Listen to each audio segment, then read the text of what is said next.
A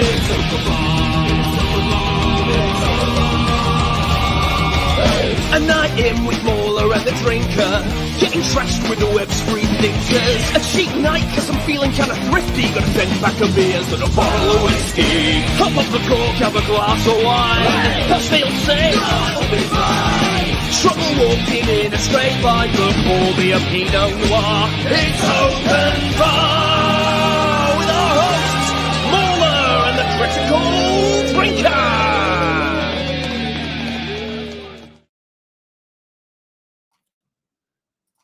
Damn it, we almost made it. We almost made it bang on time. I saw it, right? The time was at 9 o'clock exactly, and I just hit go live, and then it just switched over to 9:01.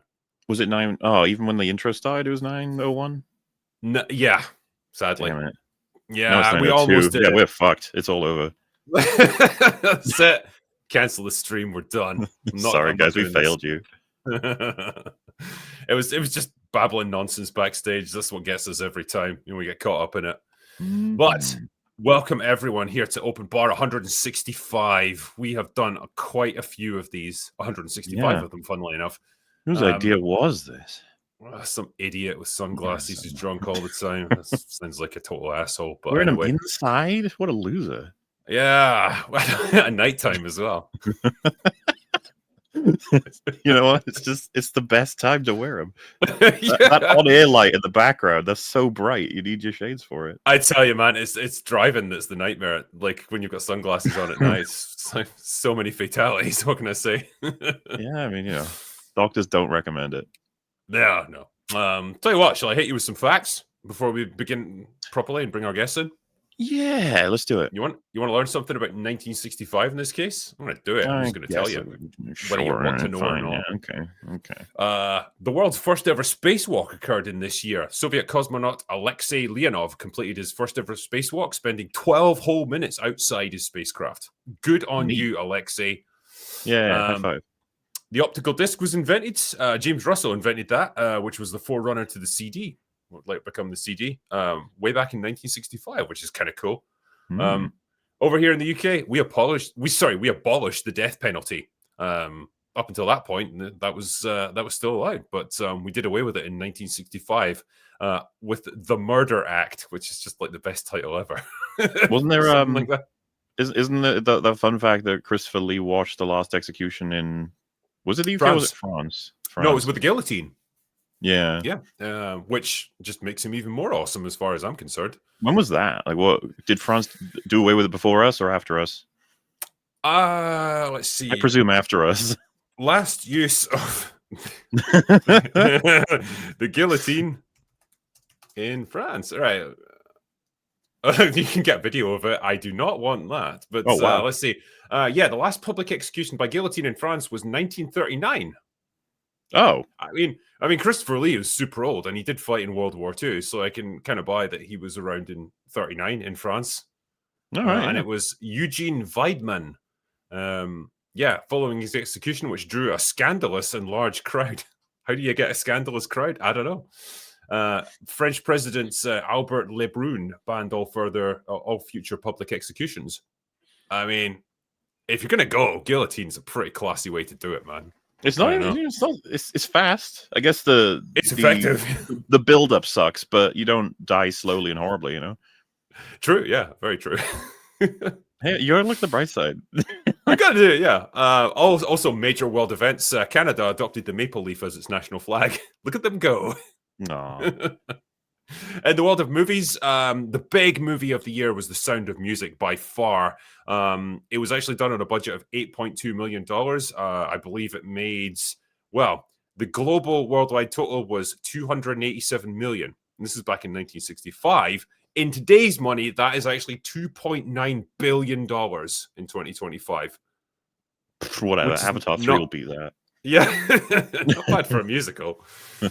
What a return on investment. One of the other big ones of the year was Dr. Zhivago. That made $2.6 billion in today's money back then, which again, super impressive.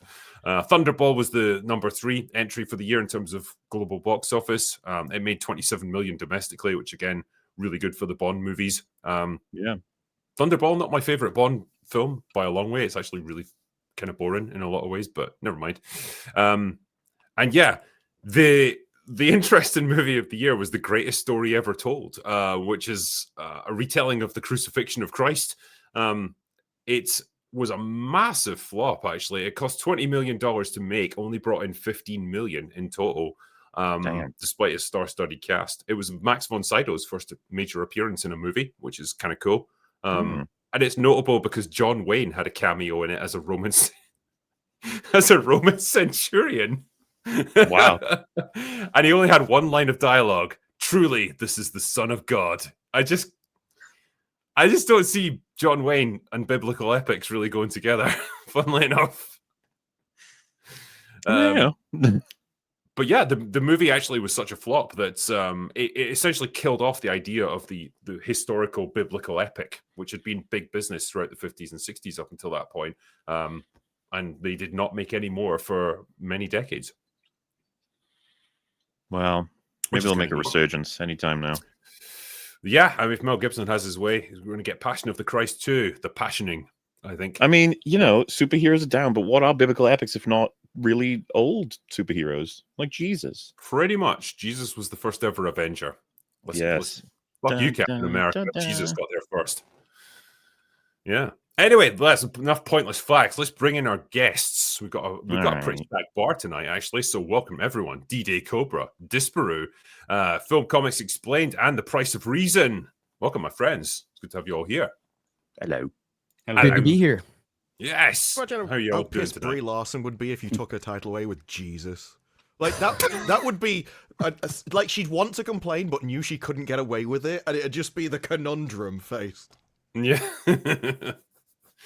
Well, she's got stuff going on now. She's going to be in the new Mario movie, so that's something. Bree's getting out and about, doing stuff again. You got to respect it. I hate that Ryan Kinnell continues to be proven right that she's on a redemption arc. He's been predicting it for years, and I'm right there with him. I've jumped on the bandwagon. Brie Larson redemption tour. Let's do it. She hasn't said anything stupid in a few years, so let's go. I am fine with second chances, you know what? And she's been in the wilderness for 3-4 years easily. She deserves another shot, I think. Let's make Brie happen again. Let's do it. She won a lot of people over with that monologue she did in the dress. Oh yes, on very low contrast by any chance. Yes, yeah, that was the beginning of the redemption tour right there. So I wish I had a pair of get out of jail free cards like glued to my chest. I could just do that. If in doubt, get them out. Classic strategy. I want to get you guys. I'm going to start actually with Zelda, right? Because some of you guys are gamers here. We don't have Gary here. We don't have Gary, and that's the problem. Yeah, that would have been the person to have. So yeah, I want to hear. Settle for the rest of us. He is busy like combing through ancient Egypt, looking for evidence of ancient Martians or something there. But we'll let him off with that. Yeah, the Africa expert.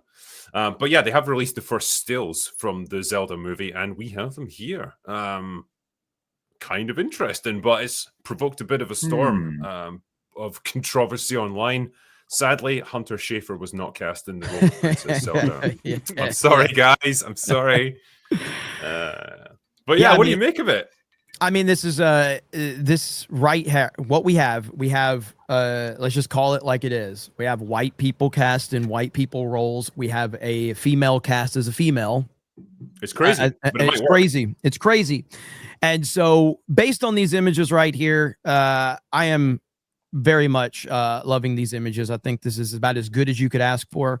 I know that it's brought up some questions about Zelda and her holding the bow and Link's positioning and all that, and I think that that's valid because of where we are in Hollywood. I think that's valid to be concerned, to ask questions, to go, okay, what's going on here? I brought it up in my video where I said before Top Gun Maverick, I remember us talking about Maverick on Friday Night Tights before the movie came out, and all of us were like, this movie's probably going to suck. It's probably going to be old man Tom Cruise and some woman's going to come in there and show him, how it's done. And guess what? That's not the case. but our concerns were valid because we've seen so much of this stuff. Once the movie comes out, we will find out. So I don't have a problem with people being concerned or asking questions because of where we've been with so many things. But based on these images alone, based on the franchise, I think these images are as good as you could ask for. I'm inclined to agree. I think it looks promising so far. Like you say, I mean, these are only a few images from it, so it doesn't tell us a whole lot at this stage, but the casting looks all right. I don't mind it.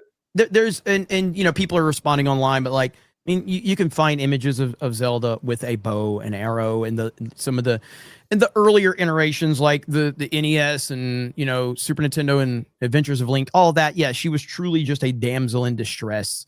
But you get to Ocarina of Time, Twilight Princess, you know, Skyward Sword. Her character was evolving much more before the identity politics movement in Hollywood. Her character's been evolving for a long time. And so her being in this position, for anybody who's played the games, it's not a problem at all. But the concerns are valid at the same time. It would be nice to see Link with a sword, though. Sorry. Yeah. It would, but you don't want to show the Master Sword. You don't want to show that, you know, because you're tipping out. That could be a huge moment to show the Master Sword. You also don't want to show his shield. You want to leave some room for, you know, surprise. So I don't really want to see Link with, you know, the Master Sword, with his shield, with his hat. I don't want to see all of that right now. I just want to see that they're getting the environment right and they're getting the characters right and the costumes. And that's what we're getting right there. True. I think so. And you don't know what stage of the story this is going to be at. Like, this could be very early on. Like, he might just, like, literally because he's sitting down like that, you can't see the sword because it's kind of hidden from view, whatever. There could be, like, any number of explanations from it, really. So yeah, I wouldn't draw too many conclusions from it so far, but yeah, so I mean, so far it looks pretty good. I think I would say the whole like princess who saves herself because she don't need no man trope has definitely run its course. Agreed. In terms of the audience perception of it, it was a neat little trope, a neat little subversion of expectations 5 years ago. But that time is kind of past now, and people are so fucking over it. I hope Nintendo know that. I mean, I get the impression as a company they're not in for that identity politics stuff so much. No, but there is an argument to be made that, you know, Peach in the animated Mario movie had some girl boss elements to her, whereas Luigi was turned into the damsel in distress. I didn't love the Mario movie, but I liked it. It was fine. It was very safe, but it was fine. I had no problems with it. But Peach was definitely more aggressive than she probably would have thought to be in that animated Mario movie. So that is a valid complaint that people had. If they don't, if bottom line is, if they make Zelda anything remotely close to overshadowing Link in this movie, it will be a disaster. You know, and what I mean by that is, look, he is her servant. You know, she is a princess. She's royalty. He's her he's there to protect her. He's there in service of her. That's the story. That's how the story's always been. But that is a fine line with current Hollywood and how to portray that. That is a very fine line right now based on what we've seen and how you portray that. And they've got to be aware of that. And if they are not, it can go in the wrong direction very quickly.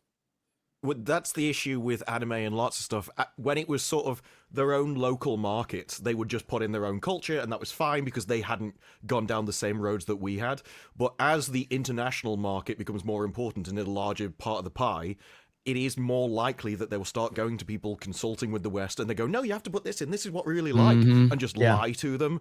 And that's where the poison will come from. So it really depends whether Nintendo are left to their own devices or whether they consult with like the American department of their own company. And they'll get very different answers. Yes, and Nintendo of America is a problem, and they always have been. Their localization, a lot of the things, and they just operate a little differently than Nintendo does in Japan, but Nintendo of America has been a problem. Miyamoto, creator of Mario, creator of Zelda, all of that, he is heavily involved in this. He is kind of taken a step back from the video game side now, so he is far more focused on the movie aspect of things. So he is more involved. He's a producer on the film. You got Wes Ball directing. I don't know a lot about Wes Ball. I think he did the Maze Runner movies, and didn't he do the most recent Planet of the Apes movie? Am I right about that? Good question. I think he did. And then you've got one thing that's a concern is that you have a Rise of Skywalker writer involved. Now, I will just say this, okay? A long time ago, in a galaxy far, far away, a man that directed Breaking Bad episodes was hired to do The Last Jedi. And, how'd that work out? How'd that work out? So leadership matters. When Rian Johnson was working under Vince Gilligan, we got some of the greatest TV of all time. When Rian Johnson was working under Kathleen Kennedy, we got The Last Jedi. So working under The Rise of Skywalker under J.J. Abrams and Kathleen Kennedy, whatever. So it depends on the leadership and the structure, not this guy's resume per se. So we'll see. I think, in terms of this wider movement, perhaps towards video game adaptations into major movies, we saw it with Sonic, we saw it with Mario, now we're seeing it with Zelda. I don't know, man. Like, if this movie is a success, which I'm guessing it will be, like, unless it completely shits the bed, it's guaranteed. I agreed, MauLer. Yeah.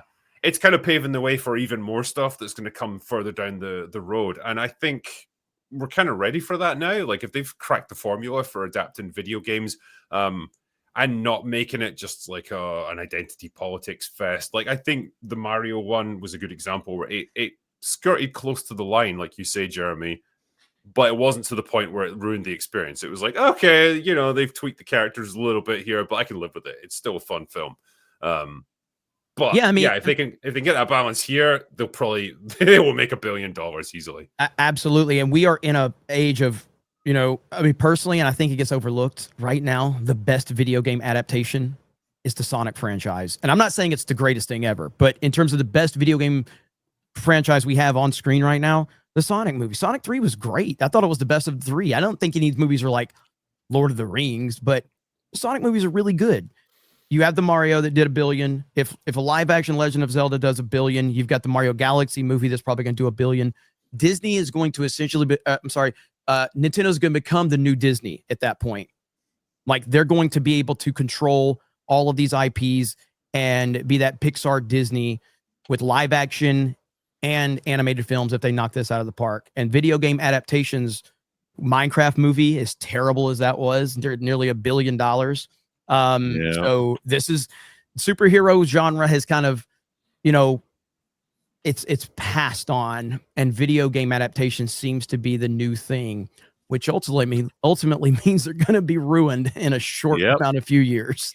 So financially it definitely makes sense because like the video game industry already dwarfs movies in terms of revenue. Yes. Right. And so if you can tap into that audience and say, well, not only do we make video games, but now we also make movie adaptations of those games, it should be a surefire win as long as, like I say, you don't completely shit the bed and produce garbage products at the end of it.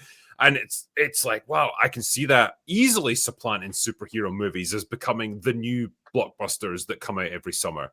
Another video game franchise that has 20, 30 years worth of like cultural build up to support it and audience appreciation. The Mario franchise, the Zelda franchise, they've been around since the 80s, man, as video games. So there's generations of audience out there just waiting for that. Yes. On that note, the comic people who've had all their shit destroyed in superhero movies can't even do the first time meme for video game people. It's like, no, this is not our first time. Like we've had video games destroyed already. Yeah, I mean, fucking Mario, right? Like, are you guys telling me you didn't enjoy Last of Us season 2? Peak fucking cinema. But see, that's this gen. I'm talking about. He's about the 2000. OG Mario movie. But hey, dude, I'm a fucking Resident Evil fan, and I've had to endure 20 years of this garbage, man. They're brutalized. And a lot of people, look, Metroid Dread is one of my favorite games of all time. It recently came out, last 4 or 5 years it came out. Metroid Dread's one of my favorite games of all time. People want a Metroid game or Metroid movie. I don't think a Metroid movie, like, if you look at the sales of the Metroid franchise, I love the Metroid franchise. They're not like top tier sellers. I don't think a Metroid movie is like something that Nintendo can do unless they have success with Zelda and Mario to the top level. And then that could afford them to low budget. yes, Yeah. that can afford them the opportunity to make a Star Fox movie, which people will eat up in small Star doses. Fox. A Fuck. No, Star Fox would do amazing. You it kidding me? would. Like it would. It'd be Star Fox and Metroid. I don't know if they'll make $1 billion, but damn, they will be amazing to watch. Dude, It'll Jerry, be if they made a incredible. fucking MCU for Nintendo characters, they probably would be able to dominate the Smash film Bros, industry. and it just Yeah. leads into a Super Smash Bros movie. Smash Bros being their equivalent of Avengers would be insane. Yes.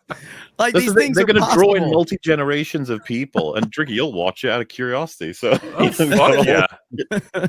Look, man, we're never going to stop Street Fighter from like 1994, okay? That was peak. But there is a whole load of range. Like the first Deus Ex game has an incredible story on its own, just made for a movie if you just replicated the same thing.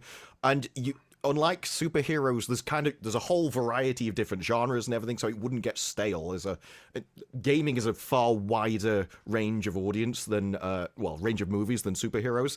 The main issue is Hollywood will never take gaming seriously. They will look down on it and think that movies are better, which is exactly what they did with comic books. They're like, it's just comic books, who really cares about it? Well, dude. And that will lead them to not respect it and go through the same thing again, where they just see it as money. They're kind of dragged along, and they're interested in the pay packet without actually the franchise itself. And I don't think... I think you'll run into the same issues, well, the exact same issues you did with comic books. roll it back far enough, and movies were struggling to be taken seriously, right? So it's like an inevitability. They're going to have to move over because video games are enormous. Well, they'll just But go they where the still money look is down on ultimately. TV, like after all this time, when Yeah. streaming will I mean, destroy them. You said they won't take it seriously, but I disagree, Disparu. If we ever get a Halo series, I guarantee you they'll take it seriously. There's no way they would be disrespectful to a Halo. Oh, wait, never mind. Never mind. Dude, that was like Ugh. a money printing opportunity, and Oh. they fucked it so hard. Dude, it could have been so insanely successful, and they just screwed turned- it up so quickly. It was In the unbelievable. second series, they turned his helmet into head protection when he drove. There's a Yeah. scene where he put it on to get in the car and then took it off when he got out. It was just in I case he just- crashed. Shit, man, I want to see a Gears of War movie where it is just non-stop fucking killing. Like, if you've got an assault rifle with a fucking chainsaw attached to it, like, you better be using that. Like, there's so much fucking fun you could have with that. Oh, man. Well, Times they are make 'em- changing, though, for Hollywood. Go ahead. Go ahead. No. I was just going to ask if they were going to make a Mega Man. That's a big name, isn't it? I think that's been earmarked, hasn't it? I don't know if it's been. I haven't heard any definitive confirmation on that. I mean, Mega Man's a big franchise that I don't know about how an adaptation of Mega Man would go. But I also said that about a Mario when they announced the animated Mario movie. I'm like, how the hell are you going to make an animated Mario movie? And they managed to pull that off. I mean, Mega Man's awesome, but I don't know about a movie. That would be weird. It's But funny I when would you were just see talking about Minecraft being shit because, man, I took so much flack for giving that movie a bad review. Oh, I'm sure. Yeah. I'm sure. It's like, Dude, the Minecraft fans are criticize- crazy. Yeah, it's like I'm fine with a movie being, you know, just kind of dumb entertainment for kids or whatever, but like it can still make sense. At least the characters can still be likable in it. But holy fuck, like they failed even that. Yeah, I mean, Minecraft movie was horrible. I watched it once. I'm not a Minecraft player. I don't really understand the world. It's not my thing. But I mean, I did not like the movie. I thought it was. I enjoyed laughing at how bad it was, though. I guess is that that's about the best thing I can say about it.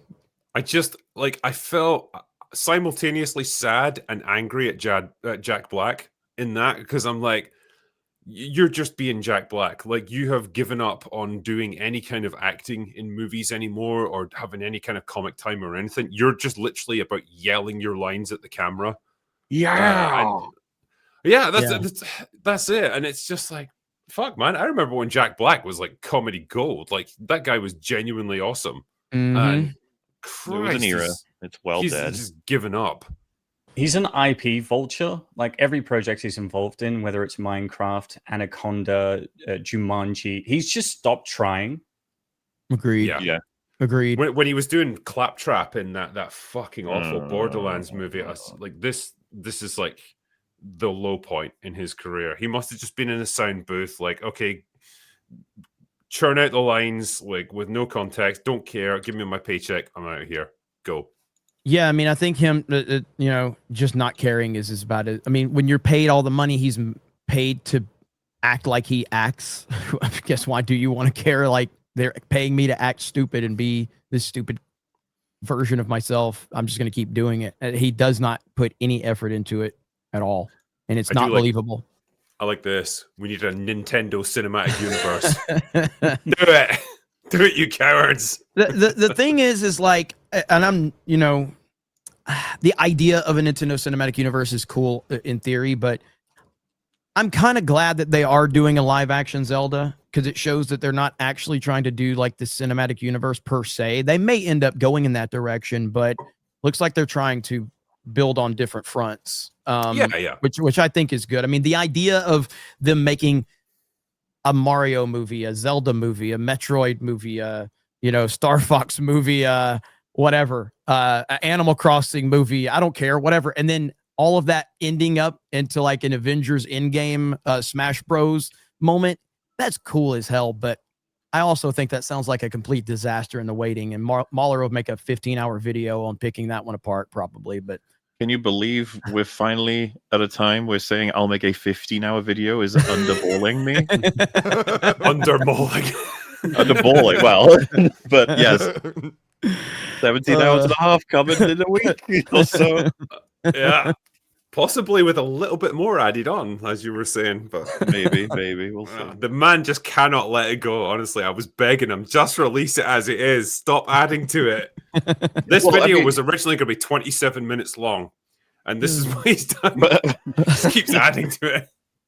But yeah, there's potential Ubisoft news tomorrow as to the state of that company, whether or not they've been acquired. So that'll obviously go with the video if it happens tomorrow. Yep. Yeah. Here we are. Well, we're all looking forward to it, guaranteed. There was a couple of super chats that came in just as we were talking there. Let me see if I can bring a couple of them up. Yeah, overall, I think that generally speaking, I think most people are excited for the Zelda movie based on the images we've had. I think the concerns are valid. I also think there's a crowd out there that's upset that Hunter Schafer wasn't, cast, which I will refrain from saying what I normally say on my channel because Drinker, I respect your channel, so I'm such a sensitive soul. I just can't handle that kind of thing, Jeremy. No, not you, but you know what I mean. Yeah, I got you. The YouTube bots are listening, so I'll just I had to cut something out of my video the other day that I said when I was talking about that. I called Ryan and I'm like, I haven't been making videos a lot lately. I haven't been live streaming. I said this. Should I cut this out? He goes, probably. I was like, okay, I'll cut it out. I'll cut that out. You've got to. Yeah, when Ryan says cut it out, you're like, yeah, probably shouldn't have said that. So there was one here. Was watching the amazing Die Hard EFAP and noticed two things were missed: the terribly dressed SWAT guy prickling his hand on a thorn, and when Hans dropped his real reaction because he lied and they dropped him on 1 and not 3. So that we definitely talked about both of those. You things. Must have covered both of those things, yeah. Yeah. So the Hans one, it was like, who's going to say it first? Everyone knows this fun fact at this point. Yeah, like Aragorn breaking his toe. Yeah, I was going to say, yeah. I don't know if you did cover the SWAT team guy who isn't wearing gloves, and so he catches his hand on a thorn. I could have sworn we'd mentioned these weird things happen in the film that are so funny and so because it was the same one with the grabbing the chocolate bar. It was the kind of thing you mentioned. She's like, it's so fun that they have these little interactions that are so human and so unusual for film where they get everything correct, Yeah. Yeah, Link shouldn't have any lines in the movie, but if he has to speak, it needs to be at the very end and in response to Zelda with a "Excuse me, princess." I love the TV show back in the day. Honestly, I wouldn't be mad if they actually put that in. I think that'd be pretty funny. Yeah, come on, do it, you cowards. 20 Critical Drinker memberships. Thank you very much, man. Appreciate the generosity. Yeah. Hey, boys, so we never had a Lord of the Rings Muppets. That feels like a crime. It does, actually. Yeah, imagine what they could do. Oh, that would be awesome. Well, not now it wouldn't, but back in the day, that would have been amazing. Yeah. Also rewatched Predator, and God, I love the battle cry from Arnold. Yep. Plus, Predator is so much better than Badlands. Also, yeah, Badlands failed and hail to the bear grift. Yeah, well, we got to talk about that. Yeah, let's just do it. So, am I a bear griff? What's it called? A Griffly bear. Griffly bear. Give us a little context, MauLer. Do it. There are people who are very upset with Drinker and think he's entirely wrong about not only the quality of Predator Badlands, but the future of the franchise, being run by it. And of course, these are the same people who'd say it's a rousing success. It's phenomenal. It's done amazing. And they'll always say it's done the best of the whole franchise. If you don't take it in any context, or account for inflation. The usual. But on EFAB, we did an episode semi-recently where good old Drinker we decided to check out 3 people who'd covered his video on Predator Badlands. They were hilariously awful. But one of the things that happened during them is that there was a guy who proudly announced that he hunts griftly bears. Ooh. And that Drinker, among many people, are some of them, This would include basically everybody here, I'm sure. Yeah. Wow. Yeah. Is that like a personal attack or something? Or? I mean, I don't know.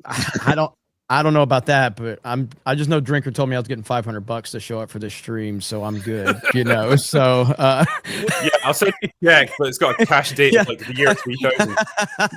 It's my favorite insult though, like grift, because obviously grifter comes from grifting. It was about con men, so they're saying that you actually believe the opposite, and you're just lying to everyone. Yeah. Now, I secretly love it. The audience must also be in on this, and they must also like all of this stuff, but just like watching things the other way. Yeah, Disparu, they simultaneously believe all of these people are interested in the conversation, but you happen to be lying. You weren't one of them at any point. Yeah. Did they go with the old he's never watched the movie either, even though I spent like an hour and a half talking about it on that one's just rough. They think you don't watch any films. As someone who's watched films I'm just winging it, man. I just make it up. I just like the idea that honestly, I think I want to try that. I'm going to start talking about movies I haven't seen just to see if it works. I'm going to make a full-on review.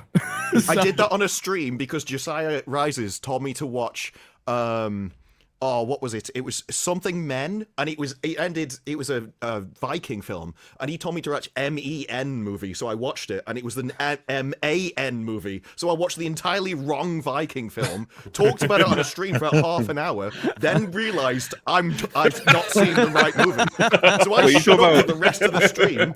Tell them at the end, and they go, well, that's weird, because everything you were saying was making total sense with what movie we watched. You talk about Northman versus Northman. Northman, yeah. There's a Northmen and a Northman movie. Oh, that's amazing. That is so good. Hey, hi Bar Drinker. You watched the Chainsaw Man movie yet? No, I haven't actually. Apparently, it's worth watching though. You need to see it. Question for the Bar: how much does the outside meta affect your rating of a movie? For example, what if a teenager wrote and directed Jurassic World Rebirth? What like? So do you mean that made would by be an idiot? Would I say or? like, yeah, it's like, oh, they did well or whatever. Ultimately, the best example I can give recently is Chris Stuckman's movie, right? Shelby Oaks, right? After what was just said, if a teenager wrote yeah, an idiot wrote this. No, but it's like I am going to rate this not as like a AAA Hollywood production with hundreds of millions in the bank and stuff. I will rate it as like the first effort at doing a feature film by a fucking YouTuber who's now trying his hand at making movies. And so I'm not going to judge it to the same standards necessarily. Not that I'm not going to point out problems with it and stuff, but maybe I wouldn't be as, pissed off about it not being great, Whereas like if someone like Christopher Nolan made like a terrible movie somehow, and he had like hundreds of millions and like he's got a good reputation of generally making good stuff, and then somehow turned out absolute garbage, yeah, I'd be pissed off about that. Or like Edgar Wright making Running Man, for example. Yeah, that would hurt. Odyssey's not looking great, all right? I'm just saying. Oh, we'll talk about that in a minute, don't worry. I think that if that Stuckman movie had a better screenplay, maybe something could have been done there, because there were a few visual ideas that I didn't hate about it, but somehow when you look at it, I think that the writing isn't strong enough. It sure isn't. I haven't seen his. So I was going to bring up, so I watched, House of Cards, even though I didn't like Kevin Spacey. think he's a terrible person, and I enjoyed it. Then I found out Kevin Spacey was actually Frank Underwood in real life, and then I liked House of Cards even more. So I'm like, well, that was really authentic to the character you were portraying. You weren't acting. But I mean, there's a lot. Like we're going to talk about Wicked. I like the first Wicked movie, fine. I hate these chicks. I think everybody involved in the production are psychopaths and evil people, but I enjoyed the movie for what it was. But so outside meta is what he's asking about. Like, how do these people behave and all of that? So Yeah. to be clear, there's a lot of people in Hollywood that I hate that make good film. There's a lot. Well, that's the question, right? Because say Ryan Johnson made an amazing movie starring Pedro Pascal and Brie Larson and no, you like her now. Sorry, I don't know, Zendaya or Bella Ramsey. Yeah, and Rachel Zegler, right? You know, would you be happy like giving that a really positive review if you watched it and fucking loved it, or would you be like, fuck, I don't like these people. I mean, nobody's You taken know? away that Ryan Johnson made Ozymandias, right? Like, or at least directed. Yeah. Which, Sure, but that's like what 10 years ago now. Like, well, sure, going but back it's a still ways. something that you concede is like, yeah, that was good. In the same way, we have to concede that the people we love making stuff. You just mentioned Edgar Wright. I was talking to Fringy about how there's been a couple of posts now about like what happened to him, and it's like, there you go. The goodwill has actually died. That's how long it lasted. That's how much the Cornetto trilogy plus Scott Pilgrim and Baby Driver got him. It was up to this point and it's run out now. I think people are going to start saying like, man, Edgar Wright, he's kind of a shitty director, baby. And you're like, uh-oh. Yeah. Well, I mean, like a good example right now is that we have, Stranger Things 5 is about to come out. Yeah. What's his name? The guy that plays Hopper. David Harbour. David Harbour's a piece of shit. It's a horrible person, but I like him in the show. The guy that plays Vecna, have you guys seen this guy? Holy crap, he's a weirdo. But well, he was a weirdo in the show too. But I mean, so those things don't really impact what I'm seeing on screen. I'm enjoying Stranger Things. I thought season 4 was great. And I'm looking forward to season 5. But a lot of the people involved with the show are running their mouths, saying all these things. Whatever. I like the show, and it hasn't really taken my excitement away from seeing season 5. So, it's tough. It is tough to separate the art from the artist sometimes, but generally it's not a problem. Was that Price of Reason? Go ahead. Or Disparu, whoever. Yeah, I don't feel the need to separate the art from the artist. I'm more than willing to let it affect my opinion of something. But when you take Snow White, I don't think Rachel Zegler was the problem with that, so it doesn't matter. But what it mainly influences is it tells you like the intention of what they're going in for. So there may be certain comments or events or things that happen in the story, like the girl bossing stuff, where you may let it go, but if they've told you, oh no, we did this deliberately, this is absolutely supposed to be a female empowerment thing, then that will negatively impact how I interpret those events. Yeah. Which is why I think generally, if you're a director and stuff, you probably shut up and let the audience do their own interpretation, rather than make them go into it with a certain attitude. I'll do one more here before we move on. Zelda channel here. I've got a feeling they're going to girl boss this movie like crazy. It'll probably be a princess who's on a quest to save her kingdom and begrudgingly takes Link along because he is necessary for the legend. I don't know if it's going to be that bad, but look, current day Hollywood, it's a valid concern. It just is. But I don't think that that's going to happen. But I'm not going to tell someone that feels this way that you're wrong, because we have seen this time and time again. But I don't personally agree with you. But so I hope you're wrong, but I will happily tell you you're right if you are right. But there's one that follows on. Oh, sorry. When you go. I'm hoping that there's a kind of traditional Japanese executive sitting in Nintendo Japan, and they'll send them the screenplay, even if they're kind of woke ideas, or the movie, and he'll be like, no, this isn't happening. I really hope that something like that occurs when it comes to Nintendo, although I don't know, but I want to believe that the Japanese are more about quality control. They tend to be. They're quite protective over their legacy, like IPs and stuff. Well, I know you got a second part. You can do that. No. It's not a second. Oh, actually, it is. Yeah. He probably is going to be some country bumpkin that needs her help the whole time and is shown how it's done and is only needed for the Master Sword by story's end. Let's hope not. That would be the standard Hollywood approach, I think. The blessing with Nintendo is the curse with Nintendo. It's that they don't pay attention to anything. So this is why they don't get caught up in a lot of the stuff that other companies get caught up in. But this is also why they make a lot of the boneheaded decisions they make with emulators and striking people's channel and doing things that piss off the entire fan base. So that's the blessing and the curse that comes with them, is they don't pay attention to a lot of the noise. I do like this one. Mr. Takagi is going to oversee it personally. Hope he's wearing a very nice suit. Be ashamed to ruin it. Let me ask you guys a question. Are you excited for Wicked Part 2? Yes. Wickeder. The Wickeding. Didn't see part 1. I did, right? Because I'm a big time girl boss enthusiast here, and I watched it. I can honestly say were more interesting. I went down to London, right, and I saw the West End show, and I will say it's pretty fucking good. But anyway, yeah, I saw the movie, and it's like, yeah, that's actually a pretty good approximation of the show. I think they got all the good stuff in it, and I'll even say Cynthia Erivo and Ariana Grande are both pretty good in what they have to do in that movie. They deliver on what is required of them. They're complete and utter Fruit Loops outside of the movie, but in terms of the film itself, I think they have great chemistry. They have great chemistry in the film. They really do. I will say though, in terms of being excited for the next one, I mean, the noise surrounding it is getting incredibly aggravating with these two weirdos. So I guess I'll see it to see what happens, but we'll see. Go ahead, Price of Reason. Oh, how'd you know? I didn't say anything. I was going to say it, but I didn't say anything. It's Your like mouth I felt it thing in the started force. moving. I've already seen Wicked 2, unfortunately. Oh, Have you? Yes. Is it bad? There was an early screening, and in order to do my review, I actually went to it. It had a lot of ladies there, and they seemed really happy.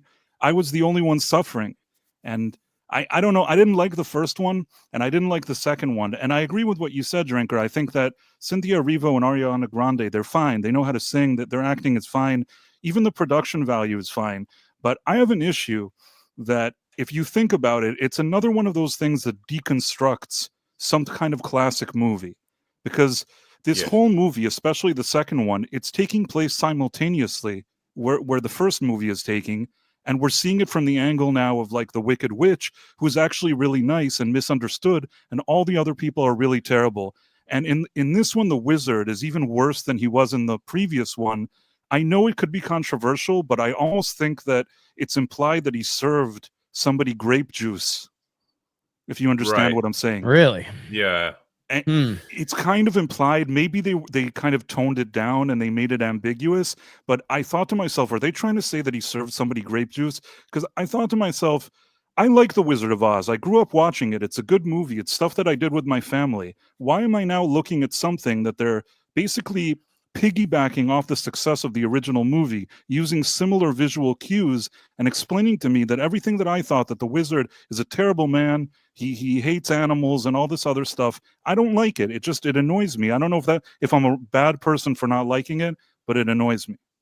I mean, I can say that the stage play kind of set the template for this idea of like deconstructing and then reconstructing classic stories centered around the antagonist, particularly if that antagonist happened to be female.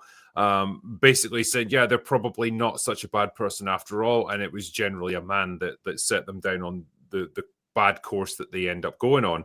And it's we've seen it a million times. Like we had one about Cruella de Vil. We've had one about God, what else? The evil stepmom from fucking, what was it? Maleficent. So we've had all of these attempts to deconstruct and then reconstruct and villains as more sympathetic characters. But Wicked, I think, was the first one to do it with the stage production. And so, as I understand it, the movies are just replicating what's in that. But like it ultimately is going to come down to, are you comfortable with that idea of seeing this story from a different perspective? Or is it just a cheap rehashing of a much more popular story to benefit, modern sensibilities, which is generally that a woman can never do anything bad. And if she does, it's because a man made her do it. I'll tell you what I think the difference is. Once it was on a play on Broadway, I don't really have an issue with it because that's more of a niche thing. There's a certain crowd that goes to that. It doesn't feel official. But once they make a movie and they use visual cues that were unique to the original Wizard of Oz movie, trying to sort of pretend that this is canon when it's not canon. And there's a lot of people out there that are normies and they don't know anything. They'll take their kids, they'll say, oh, this is probably an official part of this series. It's like a franchise, but it's not a franchise. It's like a fan fiction propaganda piece, and I just don't like it. I know I'm a weirdo. It sounds very strange, but it really bothered me watching the first one and the second one. I think the majority of the people watching this right now agree with everything you're saying. I would absolutely think that. Yeah, I mean, like to me, the worst part of the first movie was Jeff Goldblum playing Jeff Goldblum. Like it just it kind of took me out of it a little bit. He just, you know what I mean? Sure. I mean, like he's literally just Jeff Goldblum. He does that a lot these days. Yeah, I know. Everyone loves Jeff Goldblum, but like even in the original Wizard of Oz movie, obviously the revelation about the wizard is that he's not really a wizard. He's not magical. He's just a guy, and he's faking all of it, and it's all just smoke and mirrors, as he says. So Jeff Goldblum, I think, plays that fine, particularly in the first movie. Obviously, I don't know what you see of him in the second film. From what you're saying, he seems to be unmasked as a much more sinister character than he really was in the first film, where he just is almost a bit more of an affable buffoon / benevolent dictator rather than anything super like sinister or anything. But it seems like from what you're describing, he gets a lot darker in this one. That's what I felt. I won't spoil it for people that want to see it. And I'm sure that they did it in an ambiguous way that some people will say, oh, you're overthinking it. But I don't really know how I can overthink it. There's a situation where there's a flashback and he has a beverage and that woman does something with him. And I couldn't help but thinking that that's what they were going with. It could be that I've seen too many of these weird modern deconstructions. But when I saw it, I just said to myself, man, I can't believe that even they did this to the wizard. Yeah, that's interesting. I mean, I'm sure that's going to be heavily discussed as a lot of us see it. I know MauLer is really looking forward to this movie. He can't stop texting me about it. So he's a big musical fan of MauLer. Could not give less of a fuck about Wicked. Now I've just got the idea that if MauLer turns his camera on, there's just Wicked merch everywhere. The one that always stuck out for me was Michelle Yeoh in the first movie, because I don't know what the fuck's happened to her, but somehow she's gotten less command of the English language as she's gotten older. Like her accent becomes even stronger. Like she's really having to work hard on a lot of those consonants as she's talking, and it's like the whole movie just seems like hard work for her. And I thought, what the fuck happened to you? You weren't like this 10 years ago. I don't get it. Unless she was hamming it up for that movie, but I don't know, man. Yeah. Calories. Going back to, like I said, I haven't even paid attention to a lot of the stuff that's been going on in the marketing leading up to this, but I've just seen it because it's everywhere. And these people are crazy. That's involved. This marketing, the Cynthia Erivo, and Ariana Grande. It is creepy. And I haven't even watched. Yeah, do you want to see some of their behavior? I think the best description of this video that I got is like, she hears a helicopter and she's having Vietnam flashbacks because it's wild, man. Let's see. I have not seen this stuff. Not the time, helicopter! She's proper traumatized by it.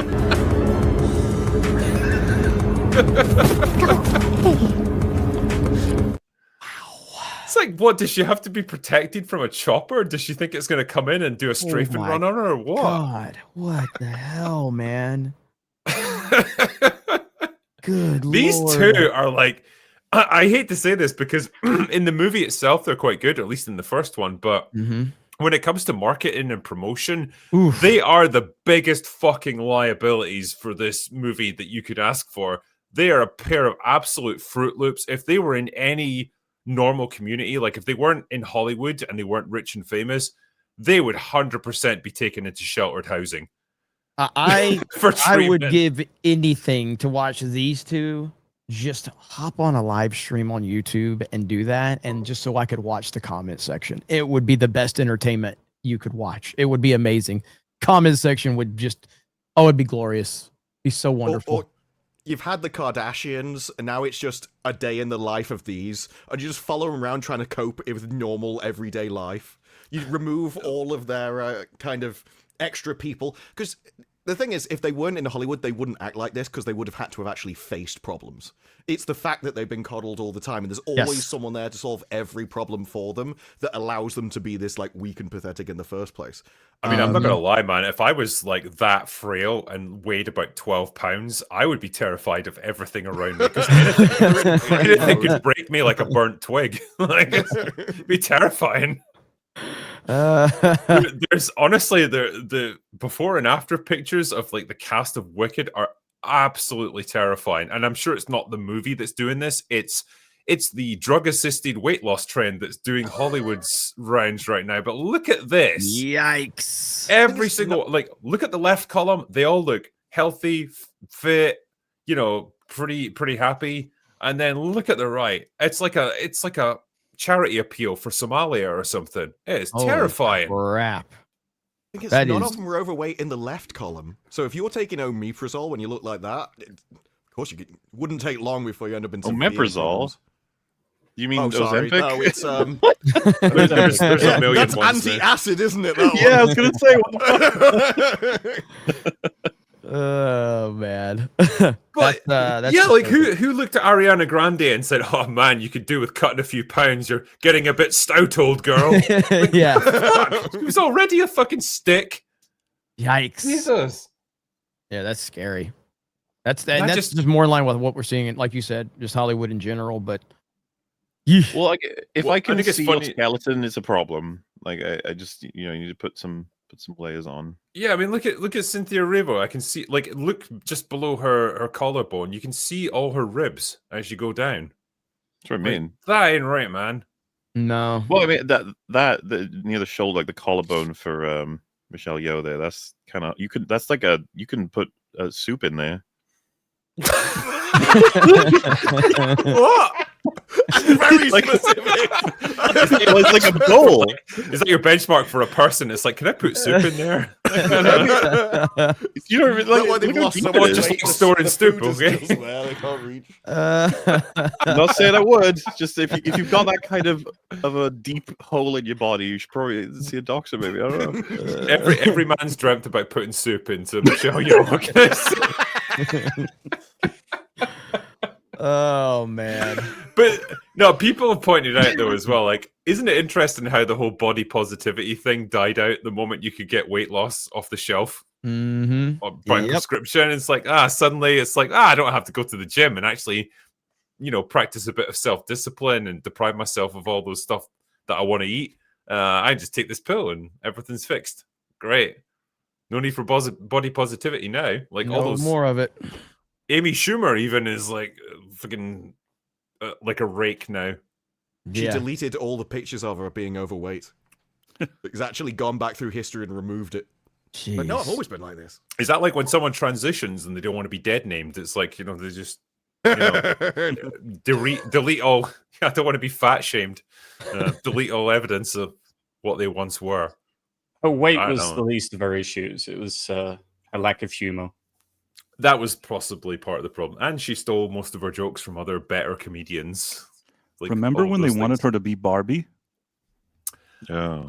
Really? Was that a thing? Before Margot Robbie, Amy Schumer was supposed to be Barbie, and then they decided to scrap that, and then they changed some things around and brought Margot Robbie instead. I think it's like the best upgrade in casting ever. Yeah. It really is. Because I didn't love the movie anyway, but like, yeah, if it had been Amy Schumer, holy shit, man. That's way funnier though. What? Cynthia reacted to the helicopter like that because she was terrified she'd be her life was literally there's just someone holding her down.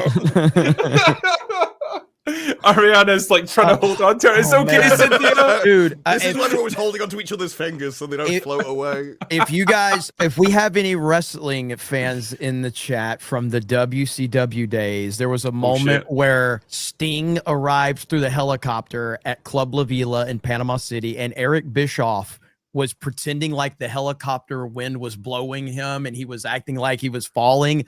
That's what she looked like. It was it was such a classic moment. My wrestling fans will remember that. It's one of the great moments. That's what she looked like. So damn good. Oh man. But it's like, they're both like the most physically and emotionally and mentally fragile people on the planet. And it's like they're just constantly trying to keep each other alive just through sheer willpower. Because like like Disparu was saying, every minor inconvenience in life, like a helicopter flying overhead or like someone getting your coffee order wrong or something, it's like a fucking world-ending event for these people because they've never experienced any kind of hardship. Yep. It's hilarious. Like millions of jokes in Simpsons with Mr. Burns and his like, extremely thin body. Yeah. Just like, but like now it's like, oh, it's just kind of normal, built like Mr. Burns. It's like if you put like a needle into Ariana Grande's arm to try and take blood, it would just be like a puff of dust would come out. I think it doesn't help that like neither of them is stable. They feed into each other's neurosis, and considering they spend so much time together, both on stage and off stage, like I feel as though it's just making them ill. Yeah. Mm-hmm. It seems like it, yeah. Like they're kind of mutually sucking the life force out of each other, but they're not like replenishing it with anything. So it's like they're both just getting more and more gaunt and wasted and horrible. I don't know, man. Like, hopefully this Wicked press tour is going to be over soon. Like the movie will come out, and then I don't know, someone can give Ariana Grande a cheeseburger and just say, just take some time off, get your head together, get back to being healthy again, and then just do some more stuff after that. Drinker, see, I just, when they do those fun things in TV shows where the characters switch bodies, you just want to see like a really like 600-pound person switch with a hyper anorexic person, and then. Would you though? Because I feel like every moment would be agony. Like I feel like if I looked like Ariana Grande, just like sitting on a chair would be painful. Because like there's no only like Freaky Friday or something, where both of them go nuts and one of them doesn't eat anything and the other one eats all the stuff, and then they both fix each other's bodies perfectly. It would be a wonderful film about body positivity. Maybe that's what Ozempic is. It actually swaps you with a fat person or a thin person. MauLer, did you ever, because I know you watched a bit of Red Dwarf, did you ever watch the episode or get as far as like the one where Rimmer takes over Lister's body with the promise that he's going to get him into shape and he's going to do loads of exercise? Oh, yeah. And stuff? Yeah. But because he's like finally got a physical body and he can taste things again, he just absolutely pigs out on food and like, ruins him. That's what it would really be like. Let's say the happens when Bender becomes human in Futurama. He just eats a shit ton of food because he loves it. Dies of a heart attack. They have to roll him out, and it's just like you hear the noise of like the wind escaping. Wind escaping its soul.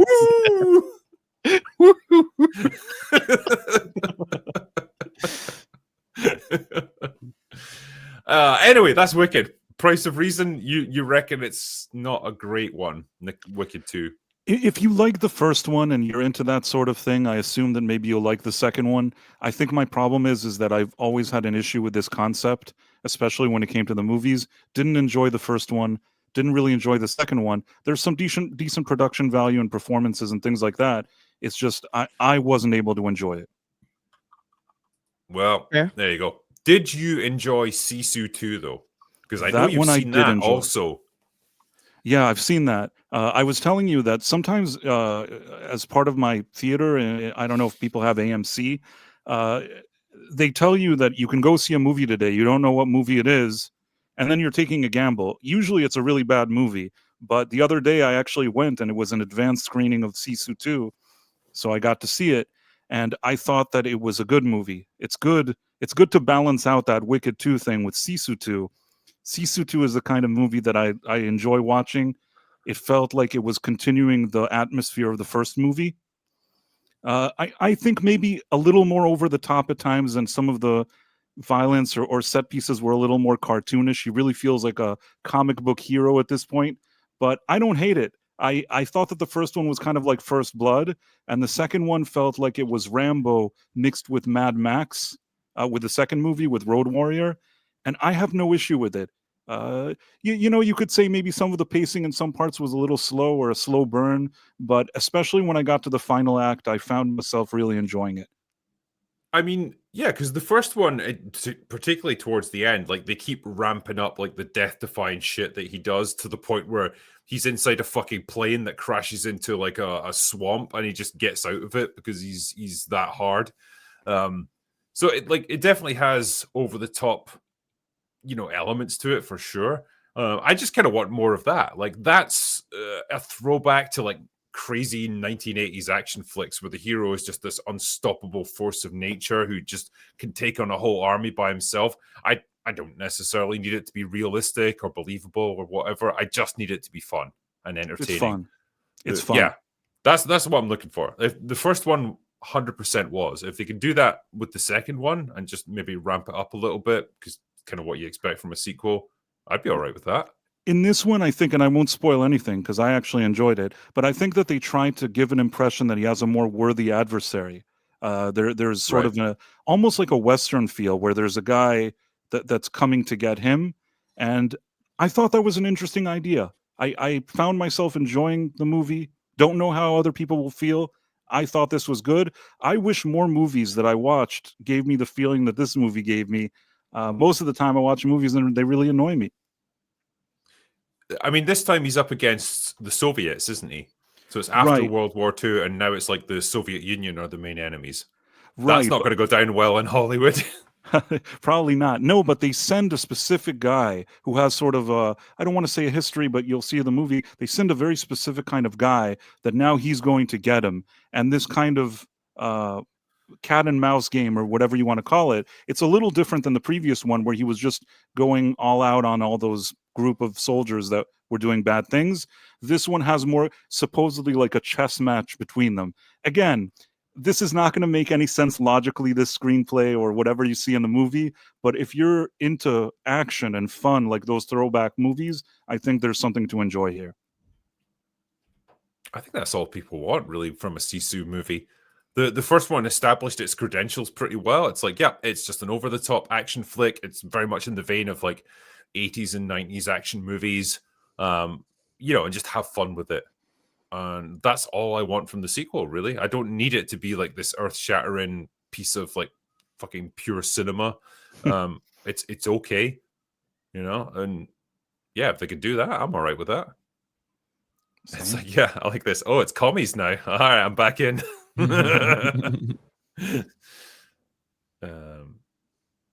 Yeah. Well, hopefully it's good. What might not be necessarily so good, Christopher Nolan's The Odyssey, because it has the mighty acting powerhouse that is Zendaya in it. Have you seen the first images that's been put out about her? I've seen everything smell again. Yeah. So she does in every picture. I was going to say, like, they had to pick the one facial expression that she uses in every movie, and I just thought, is this the best you could do? If you're going to capture the first image of this new character, this actress, given the performance of a lifetime in this movie, why do the same facial expression that she pulls in every single movie she's ever done, ever? It's the only expression she has. Like, I've never seen her emote beyond this in any film. Yeah, so I mean, obviously, I'm looking forward to the Odyssey. I'm a Nolan fan, but I don't hate Zendaya. I think that's her name, or Zendaya, but I don't like her either. I said how you say it, Jeremy. Okay, yeah, I don't know what her fucking name is, but I don't I don't like her, but I don't have like this like absolute hatred for her either. I'm just meh. I'm never gonna go see a movie because she's in it, but I'm also not going to not go see a movie because she's in it. Like with Dune, she doesn't ruin anything for me. I much more prefer her in Dune than I do Spider-Man, but I don't think the casting for the Odyssey, there's a ton of problems with the casting, no doubt about it, and you can't even defend it. It's impossible. You got Elliot Page. What? I mean, that's a bigger problem than Zendaya for me. Yeah. That's a big problem. Is Elliot Page playing a man or a woman in this? Who knows? Yes. I don't know. I'm not going to answer your question. I'm going to say that I don't know who has been cast as a Cyclops yet. Well, there you go. That's all I'll say. I have no idea. Like, listen, Elliot Page, whatever its name is. If I'm not mistaken, I didn't watch the Umbrella Academy, right? Yes. But Yeah. didn't they literally change the character in the show because of Elliot Page and the transition? They did. It happened And in an offhand scene that, like, at one point they came back and just went, "I'm a man now," and everyone went, "Oh, okay," and just carried on. It was Why really on strange. earth would you cast this person in your film? That's only bringing problems. That's only inviting problems into it. I can't understand why Nolan decided to do this. Maybe because Nolan doesn't have a phone and email. Maybe he was like, I remember Ellen Page in Inception. Let's cast her again. And then somebody's like, sir, we know you don't pass. We know you're not on the internet anymore. Things have changed. I can't understand why Elliot Page is in this movie, though. Well, all his assistants are going to be like, "Who wants to tell him?" I'm not going to do it. I know. Well, I think the problem you've got there with Elliot Page is like they are not going to be able to convincingly play a man because they're like 5'2" tall and weigh about 100 pounds, and they are probably not going to want to play a woman either for obvious reasons because they've transitioned, and so it's like, well, what do you do with this actor? It creates a problem that I don't know if you can overcome necessarily. Maybe they do in the course of this. Maybe there's like a different role. I mean, I'm pretty sure this movie's going to make $1 billion. I think this is going to be a massive movie. I think really though, absolutely, dude. Oppenheimer, a 3-hour biopic, made $950 million. Yeah, but that was this like coming off the Barbenheimer thing.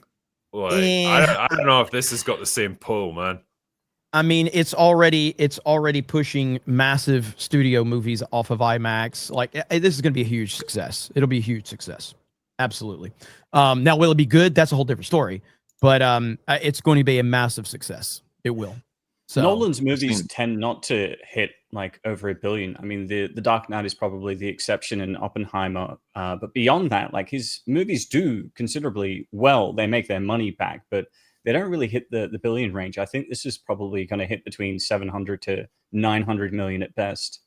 And that's fair number two. I mean, you just look at, I mean, this isn't Inception. This isn't Interstellar. This is a very, very well-known story that he's adapting, which is going to bring a lot of eyes to it on top of the fact that he pulls a lot of people in seats anyway. It's going to bring a lot of criticism. It's going to bring a lot of people picking it apart. I think it's going to be a highly, highly divisive movie in a lot of ways, but I also think it will be a huge success. It is doomed on faithfulness already. The amount of conversations people have been having about that. Oh, absolutely. I think there's nothing like, I mean, there's nothing in current day that you're going to be able to get everybody on board with almost, at this point. Have you seen it was that guy, it was like I think his name is Soups, where he was tweeting like, the Odyssey is actually a story. This film's based on some kind of thing from ages ago. I'm gonna have to Google this, guys. Yeah, I think he said he like read the Wikipedia page for it. He's like, whoa. Wow, I just looked up by the Wikipedia page. Wow, this is a story adapted. Oh, yeah, that was memed. That was massive memed right there. I remember that when that happened. That was too much, man. But yeah, I've seen countless posts about like the costumes and stuff, and people are just extremely upset already. And then you see like posts of people being like, oh, shut the fuck up. And it's just like, no. Right now, the casting, relevant. you've got Zendaya, John Leguizamo, Elliot Page. These are like, and what's her name? Lupita Nyong'o, is that her name? Oh yeah. Massive casting questions surrounding this movie. That's not going away. Those things are going to continue to be highly divisive, and rightfully so. They should be. And so we'll see, but I think this movie is gonna be huge. I think it'll be a huge, huge movie. Well, I have no idea, honestly. I assume you'll do pretty well. I don't imagine it would flop, but maybe. Who knows these days? I can't predict anything. There's always the potential there for it to flop. And I mean, who could have predicted that a fucking $105 million budget Predator movie would fail? That's crazy. Oh yeah. I was going to ask about that, because wow, Predator Badlands had quite the fall off. I think it was a 67% drop from weekend 1 to 2. So it's currently sitting, according to Box Office Mojo anyway, at 138 million worldwide, and that's after 2 weeks. So you kind of have to assume it's gotten the bulk of its box office revenue already, and it's only going to drop further from here. With a 105 million budget, MauLer, you and I reckoned it was going to need, what, 250 million to break even? With marketing factored into that? You know how there was like this thing about how it blew past its projections, and everyone's like, "Holy shit, it's a mega success, and it's dominated the Predator franchise." Blah blah blah blah. Biggest Pretty Predator sure now, movie like, of all time, MauLer.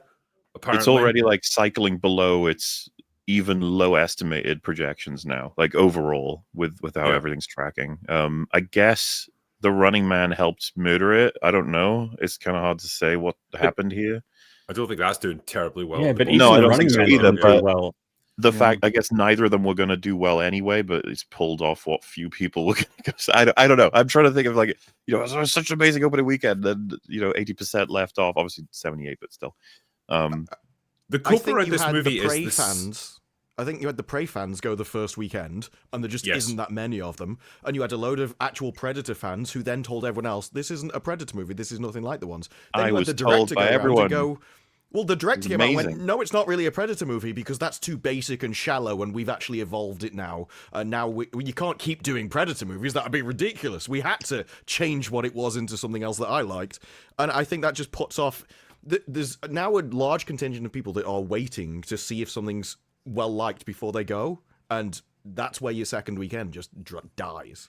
Well, it Well, a dies lot as of well the- because you know it's going to be available on streaming in like a month. So like, why even bother? Like with a shitty Predator movie that like no one's that super enthusiastic about. Like, fuck it, I'll just wait until it comes out and I can watch it at home. A lot of the curiosity that led people in for opening weekend, I think, has morphed into apathy and frustration. And without good word of mouth or good reviews, nobody wants to see the shit that Trachtenberg is shoveling, because they've essentially turned one of the galaxy's most dangerous hunters into a Disney princess. And nobody wants that. No. Also, it doesn't help that there's no big names attached to it. Like Elle Fanning, like, I don't think she's exactly going to like pack out movie theaters or anything. The Predator itself is just The budget was too big. It was their first major mistake with this entire project. How could you spend that much money on a Predator movie? You stupid. You're not going to be able to make all that back. More than likely, anyway. It would have to be a great movie with the star-studded cast that everyone thought was a fucking generational. Yeah, like why put it on an alien planet where you're going to have to do a shit ton of CGI, like, and basically put it to like a Marvel level of like monsters and all that shit. Do it on Earth where you're fighting humans and the budget is nice and low. You like do it for 50 million, and then you've probably got a decent shot at making a profit off it. That's how Predators made money. They had like a $40 million budget, and I think it made 120 worldwide. So you couldn't say that they lost money. You know, something that bothers me. It's such a nerdy nitpick, but at the same time, it's actually relevant to this. I didn't like the faux lightsabers. I didn't like that they've got these swords that light up and they do the thing. And in my head, I was like, why does this bother me? And it's like, I think it bothers me in everything that's not Star Wars when people are like, we have lightsabers too, but they're totally not lightsabers like in Rebel Moon. But when you watch the original, the fucking slick sort of way those knives come out, and there's nothing energy weapony about them. They just cut the shit out of the things he wants to kill. Blades. And the only sound energy effect weapon when they come out is the plasma caster on its shoulder, and that's Of like course, very of much course. built up as the projectile weapon that it uses. It's but the carving, right? Like it's all very personal with a Predator if he's going to get up close. Hence, like the fist fight, at the end as well. But I was just thinking, like, man, the fact that I way prefer the aesthetic and the way that like it comes across, the blade coming out of the wrist, the way that it carves the shit out of people, and then it's like, think how much more expensive it was to make the lightsaber swords as well. Like it would have been way more than just a blade. You know what makes it even more retarded is when they use like lightsaber ropes to tie down Dick, the Predator. You know, when his brother has to kill him, and it's like his dad just like throws like a fucking lightsaber projecting ropey thing on the ground, and it just like it grabs his arms and like pulls them down.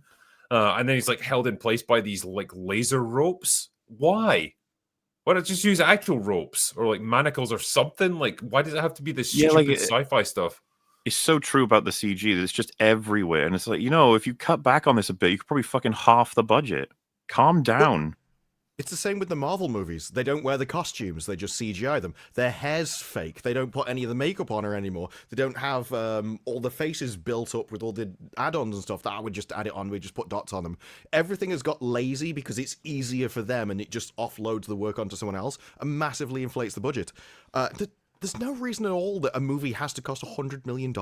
I genuinely think you have to basically try and spend that amount of money. And you've just grown up in this time where every movie has always been profitable, and so everyone's just wasted money for decades, that no one's actually treating it like a business where every penny matters.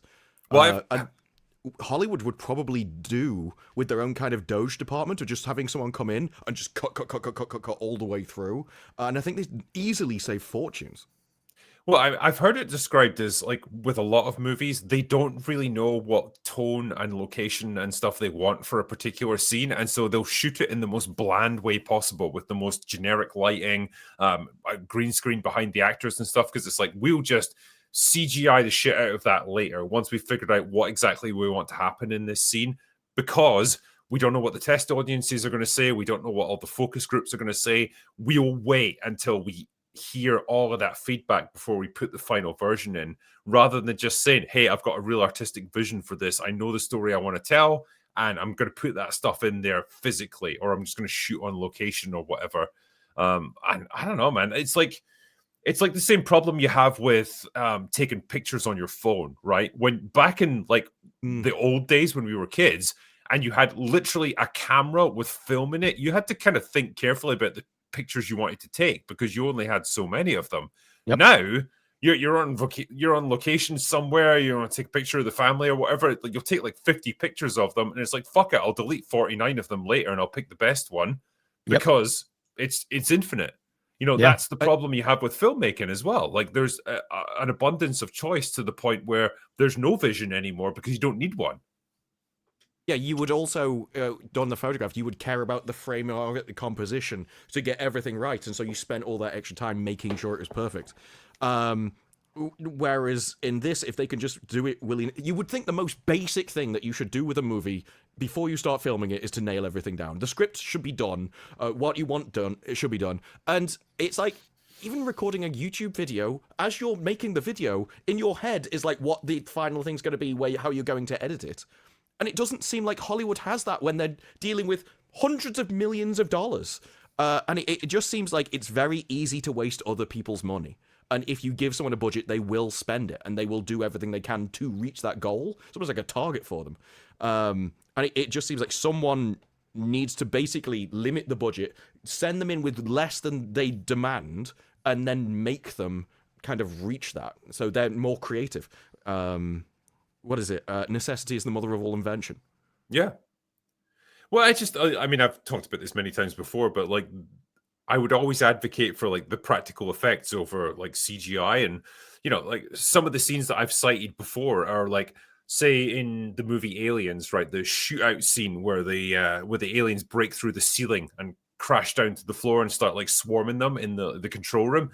There's a moment where they're all firing their pulse rifles at them, and like there's pyrotechnics going off everywhere. There's like a bunch of like people, obviously in alien rubber suits, like making their way through all this like devastation and carnage around them. And a couple of them get hit or whatever and then fall down. To choreograph something like that and get it just so that it looks exactly right, so like the right number of hits, the right people are moving in the right place at the right time, all the pyrotechnics go off at the right time, and all this stuff that you've carefully set up explodes at just the right moment. The amount of work and planning that would have gone into that would be ridiculous. It would have taken weeks probably just to get that one shot that's on screen for like 3 seconds. But holy shit, it looks a million times better than any amount of CGI crap that you could shovel in there. That's the difference. It would be far cheaper to have like 3 guys work for 3 weeks to plan everything meticulously than to get a guy to CGI it and then change the CGI and then do it all over again.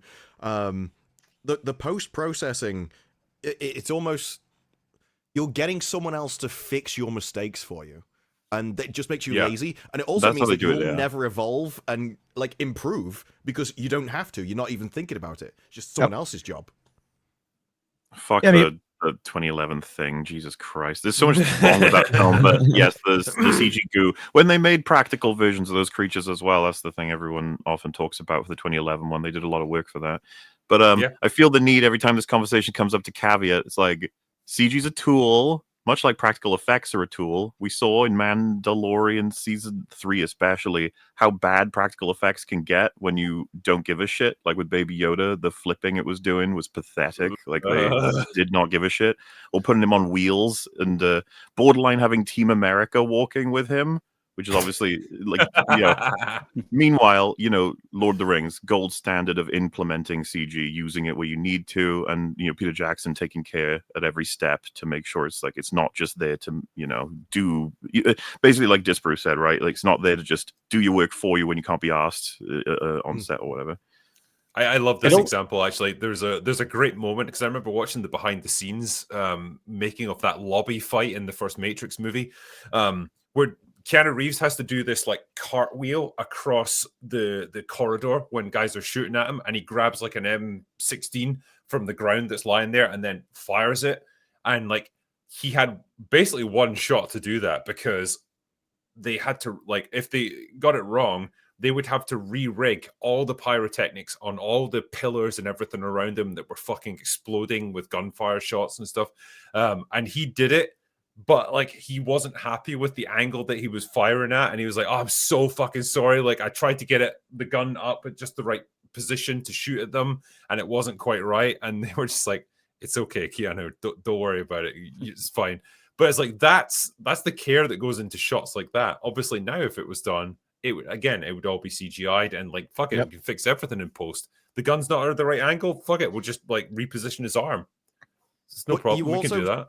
You also saw it in The Matrix 2, because obviously their budget exploded. They are the good example of, if you've got the budget, you will just spend it. Because you know how when a car goes over and they fire like a piston underneath to make it fly in the air? Apparently they had the perfect flip that they had in their mind that they wanted in the movie. So they just kept running cars over this thing. And each one was total, just ran another car over it, because they felt like they had infinite budget. And so they just did whatever they want until... they got their, like, in their view, but it was way more expensive than it needed to be. No one else is going to know that that car should have flipped a different way. Yeah. But that's what you get when you're a filmmaker, I suppose. Like, you'll have a very specific scene that you have in mind in your head, and it's like, I want to make that just transition into reality. And I guess in a lot of cases, you have to work around the limitations of what can actually be done practically. That's where... that's when, in theory, CGI could come in and help you if it's not completely abused. I did like this one as well. T2 still holds up today. Like, damn right it does.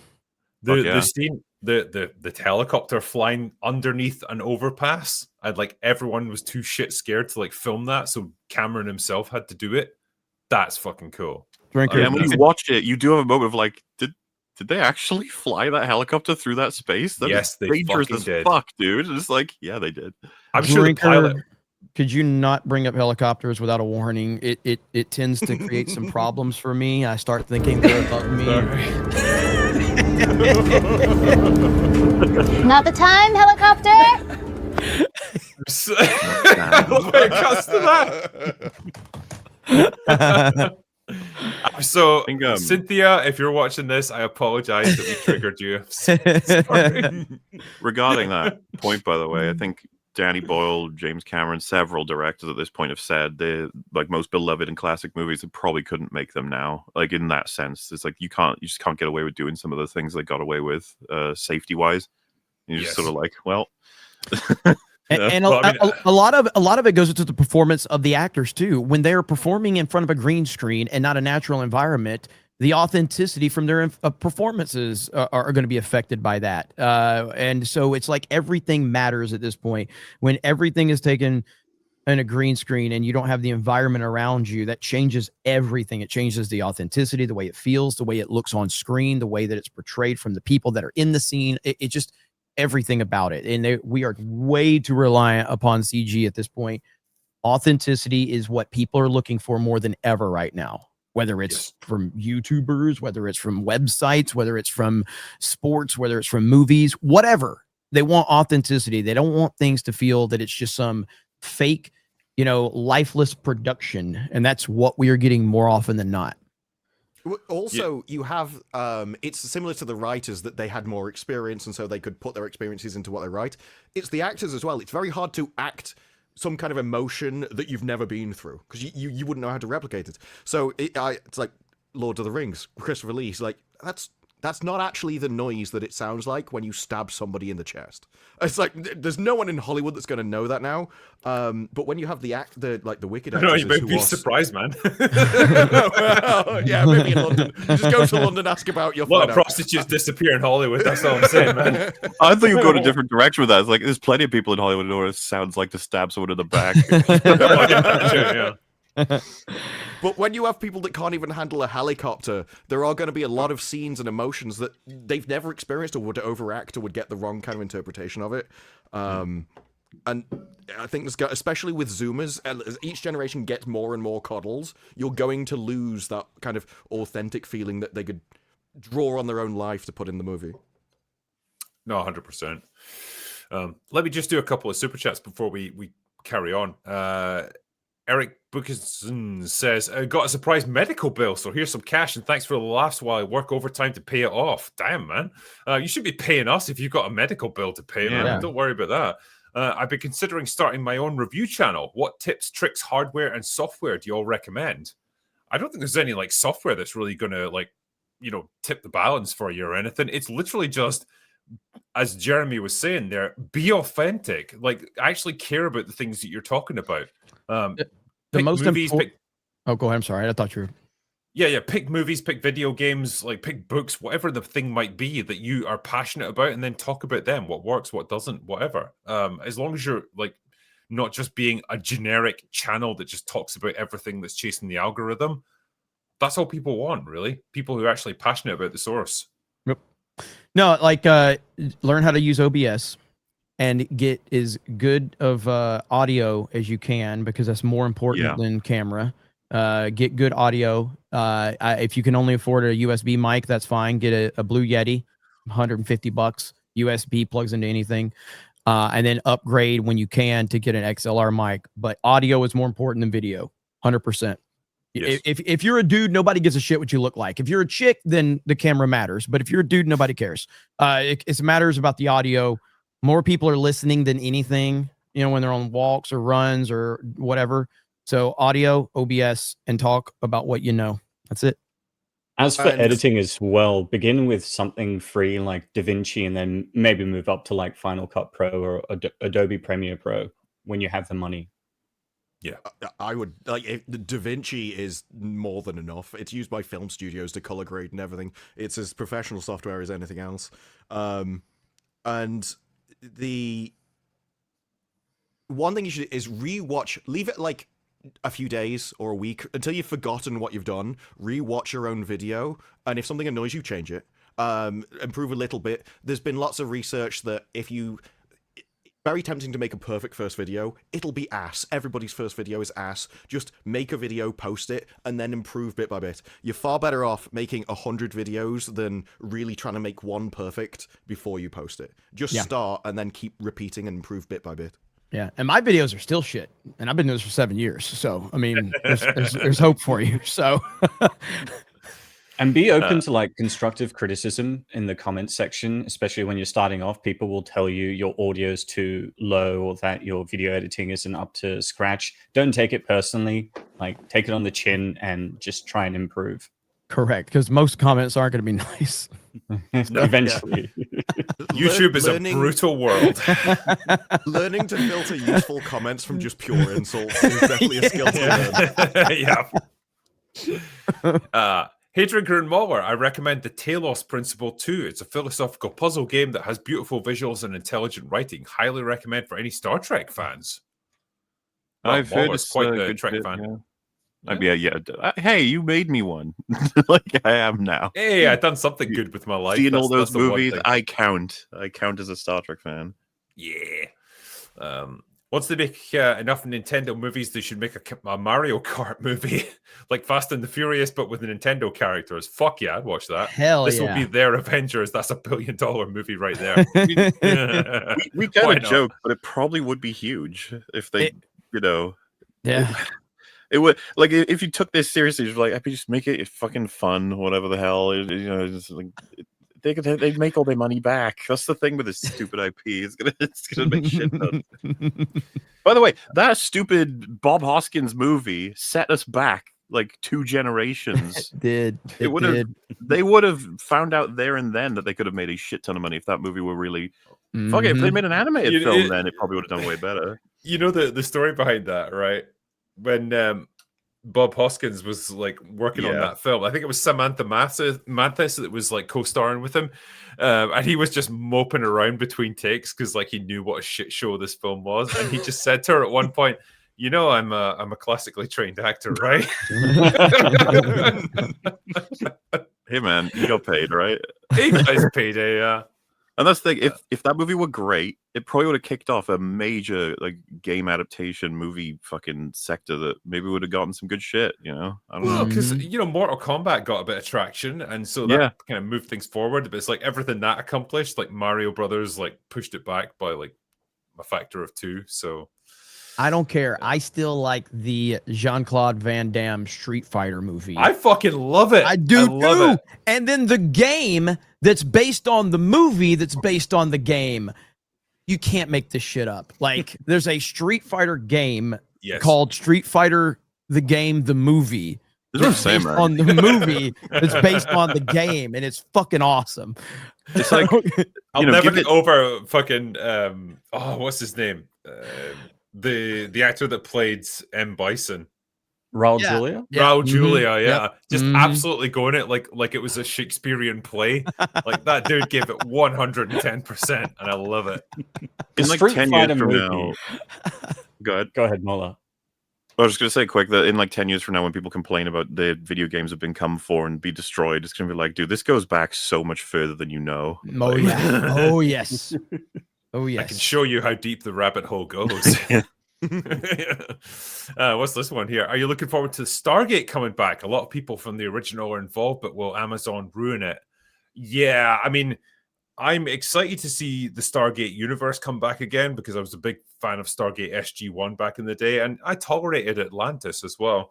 I like Atlantis. Hopefully it's going to be good, but like this is 2025 we're talking about. Like it's not the same world that like Stargate SG-1 came into. So yeah, I'll wait and see on that one. I actually want to say something that the same guy that they chose to do this is the guy that did the reboot for Quantum Leap, and it was so woke. I mean, I can't explain to you how woke the Quantum Leap reboot was. I can only hope that he doesn't do it again now. Yeah. Well, we will see. I'm willing to give Amazon a shot after they got rid of Jennifer Salke, and then they can prove themselves one way or another. Yeah, Phil Bass says, I don't think Zelda being a girl boss will be what makes it bad. It's going to be the script and how they treat Link. Like, I'd have no issue with Rey being powerful Jedi, had the story made sense, and they had actually treated Luke better. Yeah, I think that's a fair point, actually.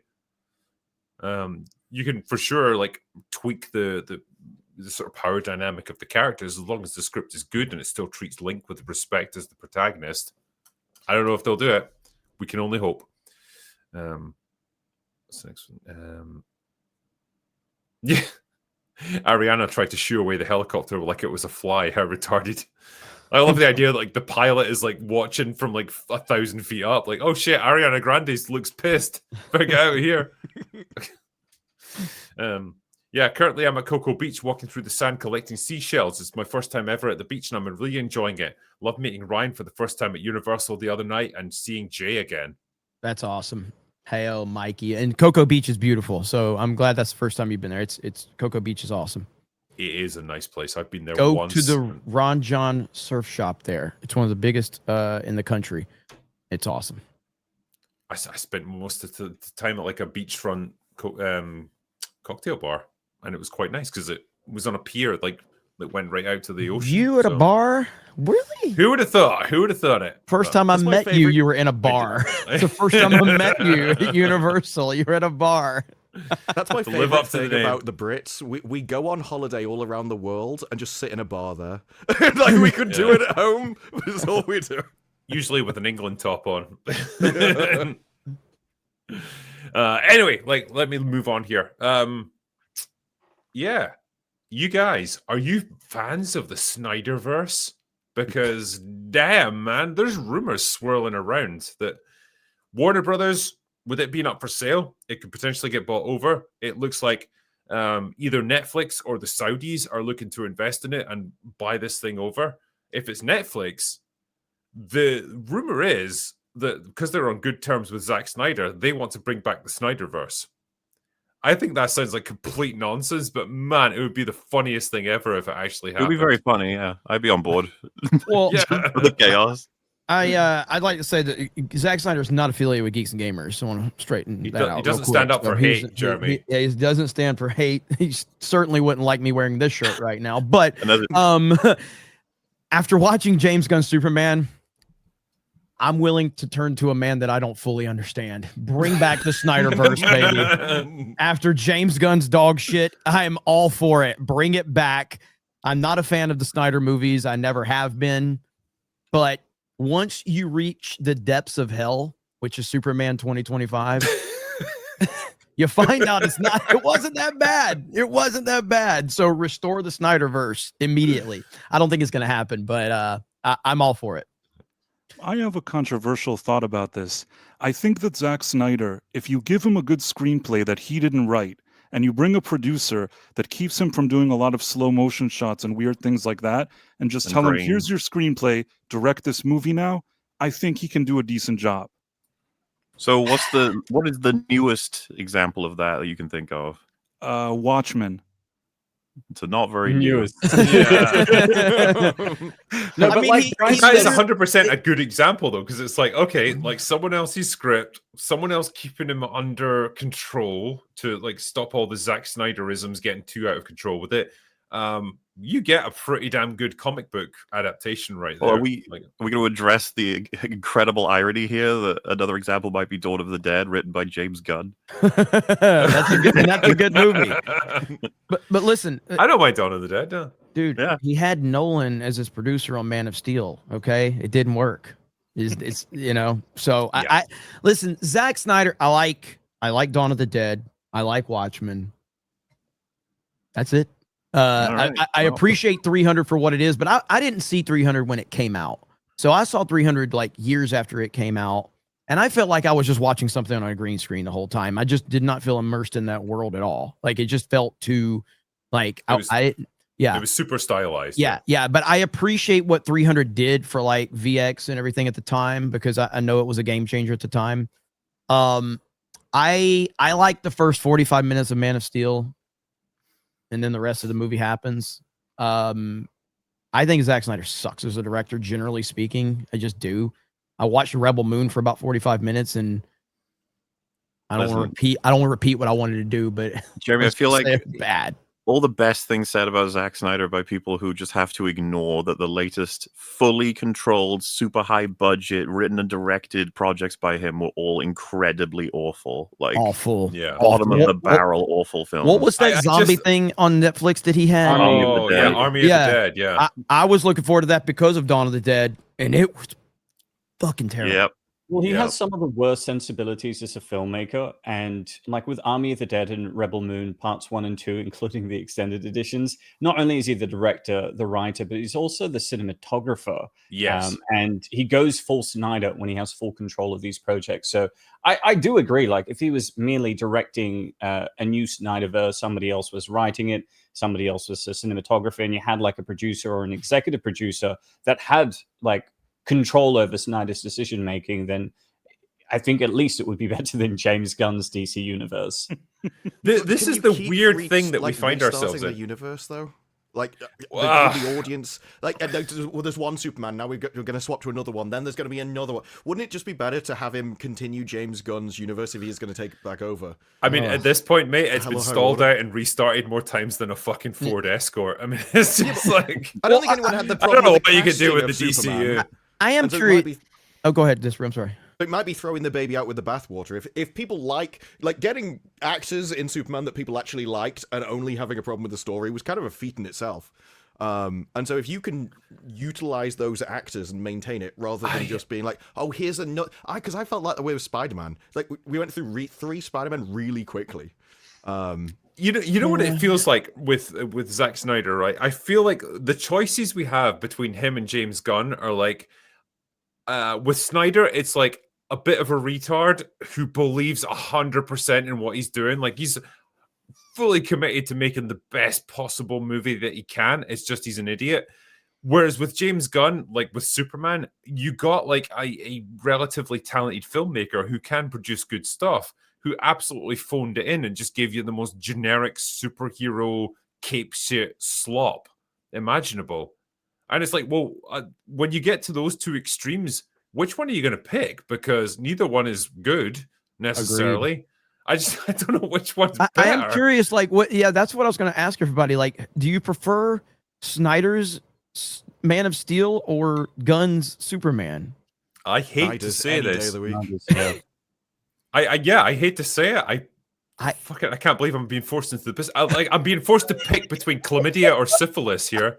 I'm going to pick Man of Steel. I like that more than James Gunn's Superman. I don't know what happened, but so as soon as I was excited for James Gunn's Superman, because I've liked a lot of the stuff that James Gunn has done, so I was like, I'm going to give this a shot. You know, I am very much not a Zack Snyder fan. I was not a fan of Man of Steel. As soon as I got home after watching James Gunn's Superman, I haven't seen Man of Steel in forever, because why would I watch that shit? I went home and I turned Man of Steel on. I don't know why I did that. And I was like, I like this better. Like, perhaps I treated you too harshly. It doesn't mean it's good. It doesn't mean it's good.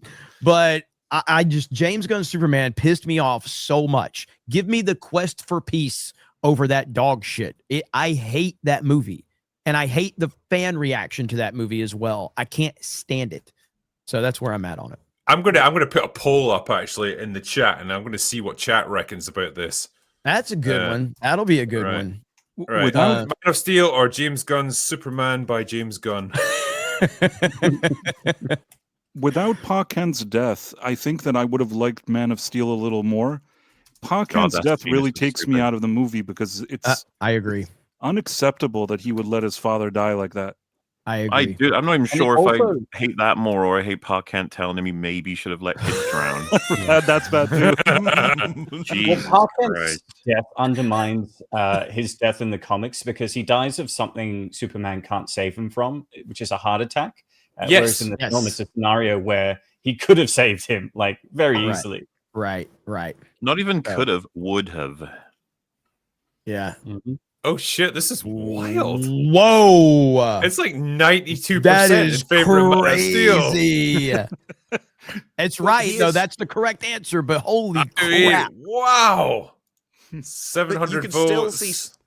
You can still see Superman in Snyder's thing as a hero. He does heroic things. There are moments where he goes to the challenge, like the beams coming down and he flies straight up. That is a cool scene. That is a heroic scene. There's nothing like that in James Gunn's Superman. The only heroic bit isn't Superman doing it. And it's even that scene, you've got this weird camera spinning around staring at a woman's face rather than following the action. Yeah. So it's a horribly filmed scene. I think Snyder wins in every category. This poll is genuinely taking me by surprise. Like, we're at 1,300 votes so far, 91% in favor of Man of Steel. I thought it'd be way closer. I thought it'd be 60-40. I did but too. Disparu, I think you forgot that Superman saves a squirrel in James. Oh, that's right. Yeah, that is true. Yeah. I did. You know what? I think it comes back to that authenticity thing. Like, I think, as much as Zack Snyder is like a dumb filmmaker and like his writing abilities are really questionable, I think he genuinely was setting out to tell a heroic story with this. Whereas I think James Gunn has just got that kind of cynical, let's poke fun at all this stuff and let's just make it a goofy, team up movie with a bunch of, let's just make it Guardians of the Galaxy again.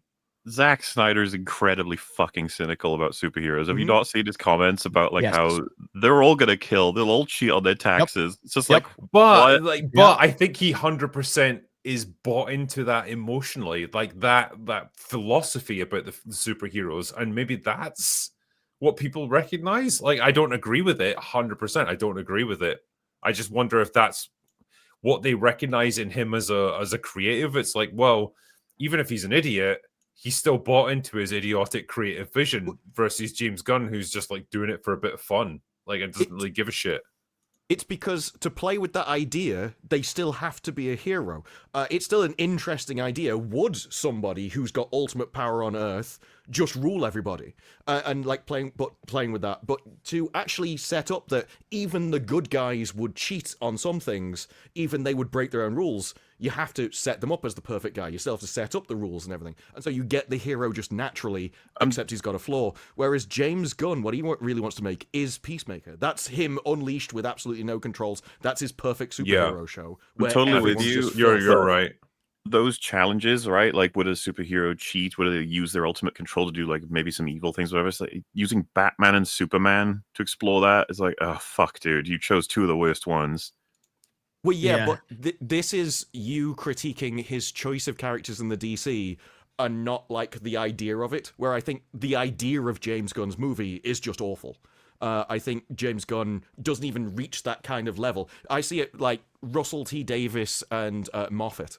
Moffat just has a better grasp of the characters, and Russell T. Davis is just kind of floundering around, just making whatever comes to him in the moment.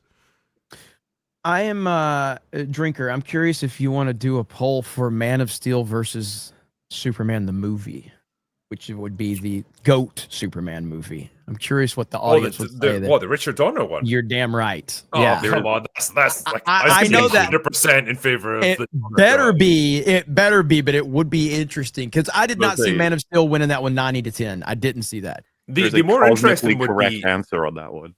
The more interesting one would be Man of Steel versus, say, Superman Returns, but then I think still Superman Returns is going to get like 90% of it. How many people even remember that movie now? It's been a while now. I think it's still okay. I think it's probably gone up in my estimation a little bit over the years. Like, because I remember at the time when it came out, I was like, this is a fucking forgettable slot. But now, compared to like what we've had, it's like, well, wait, that's not a bad take on Superman. Have you rewatched it? No, I have. You guys gotta be careful about this rose-tinted, nostalgic look back on everything. I don't know. Like, Brandon better? Ruth, I think, did a pretty fucking good job. I have rewatched Superman Returns recently, and I'm gonna say something that I don't want to say, but I prefer Man of Steel over it now. Oh, that sounds like you think it was pretty bad. Doesn't It's it? not. It really like. So I used to. I rewatched it. It's pretty bad. It's really bad. It's like really? I think Brandon Routh is very good in the role, but the movie is so fucking boring. Yes, and it's extremely boring. It's unbelievably boring, and the things that happen are so stupid and out of character. It really doesn't hold up well. Well, Stalker Superman. It's weird as fuck. Yeah. I did like the opening scene with the plane in the field, though. I remember liking that. It's a great scene, and it still is a great scene, but that doesn't save the movie at all. Doesn't Lex Luthor try and like create land in that movie using kryptonite crystals? Yes. Island. Like a floating island. Yeah. Yeah, it's really bad. It's really and he bad. wants to be like the king of it. Then he sits down at his like kryptonite throne and realizes like, what the fuck am I doing? It's just a big rock. Yeah. All I'm saying is that there hasn't been a good Superman movie since Christopher Reeve. That's really what I'm saying. That's wild. The other crazy coincidence. Like, we haven't been able to crack this since the 1970s. I mean, but they have been able to crack. You know what? They have been able to crap though. That's true. They've cracked the casting, but all three of those major instances have not been given scripts that match them. So right. It's been a nightmare for all three of them. My dude, I want to see the Snyderverse come back just so I can see Gal Gadot play Wonder Woman again. Yes, no. Max Lord, you have to give back the stone. You guys remember, right? When the Snyder Cut came out, it was a different Kal-El No. There was a different take in there. They deliberately switched it out, and it was still bad. Like, I thought that was fucking hilarious that they like responded to the meme, like, "Oh shit, yeah, that was pretty bad. Let's put a better one in." They honestly probably had like 100 takes of her trying to nail that line. Everyone, fucking awful. Yeah, so man. the votes are now like over 2,000 votes now, and yeah, it's 90 10. Damn. Yeah. I did not That- see that. I did not see that one happening. That is such an interesting insight, though, into like because I think that's pretty representative when you've got a couple of thousand people voting. Mhm. Yeah, like Man of Steel overwhelmingly nails it. Like the amount of like just antagonism towards James Gunn's Superman, it's wild. Mhm. And like I got so much shit for like having any sort of criticisms for that movie. It's like Minecraft all over again. I mean, The defenders for Superman were like they were rabid. what's interesting is people always talk about like preconceived notions going into movies. Oh, you were expecting to hate her, you're expecting to love what. I was expecting to like James Gunn's Superman, and I was expecting to, rub the faces of the Snyder fans in that. It's so bad. It's such a bad movie. I've seen it twice now, and it got worse the second time, and I hated it the first time. I just thought it was incredibly generic and cheap and did not represent Superman at all. And it wasn't even a Superman movie. It wasn't even focused on Superman. It honestly felt like a Superman movie made by a guy who just fucking hates Superman. Mhm. That's the best way I can describe it. Like, Yeah. It doesn't fit with James Gunn's sensibilities as a storyteller, as a filmmaker. He 100% wishes he could have just made another Guardians of the Galaxy movie. Like, Yeah. Peacemaker, I think, is what James Gunn wants to make. Ugh. If he's going to do any said superhero stuff, that. it's that. He said in interviews that that's his like exactly Yeah. what he wants to make. He's And, completely nobody stops him doing anything, and whatever comes to his mind, he just puts in. Yeah, and like, okay, fine, if that's your fucking obsession, whatever. But like, then don't be in charge of a Superman movie. Okay, You're the studio head on this one. Find someone else to direct that Superman movie. Someone who really- actually gives a shit about the character. Can we just be clear though? There's like an adjacent variable here of the assumption is if he was only sat on his actual interests, his strengths, then we'd be getting good shit like Guardians or whatever. And it's like, I don't know, Guardians 1 is leagues ahead of fucking Peacemaker, and a lot of people are saying it's like, yeah, same sensibilities, same interests, that's his strengths or whatever. It's like, I thought Peacemaker was crap. Like what I'm trying to say is like, even with his wheelhouse, I think he's much worse than he used to be. Well, I haven't seen Peacemaker. I like all three of the Guardians movies, with Guardians 1 being the best, but I thought that his Suicide Squad actually was not good. And a lot of people liked that one. I did not like the Suicide Squad. I thought it was actually mid. I thought it was the middle of the road. It had I will loads of say I didn't input. hate it. I didn't hate it, but I did not like it. So I'm kind of where you are, MauLer, on it. I just did not think it was good. Well, see, to me, that's I a think- full downward trajectory. He's just getting worse and worse as time goes on. Yeah. Like, Superman might Well, be the it's- worst thing he's made. It's like that whole idea of like when you do a copy of a copy of a copy, like it's going to degrade over time, and that's kind of what it feels like with him, because everything that he produces is just a replication of the Guardians of the Galaxy formula, and so inevitably it's going to get worse and worse because the ideas get played out, characters become more hackneyed and stuff. Where does it go? Like, it's just going to get worse and worse.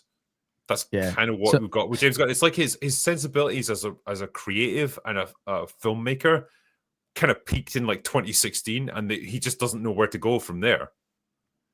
Somebody in the chat said actually mid is high praise these days. That's the thing. Actually. It is. Dude, fucking Gary and Az would call it the new Predator movie Midlands instead of Battles for the Beam. And I was like, don't compliment it like that. Yeah.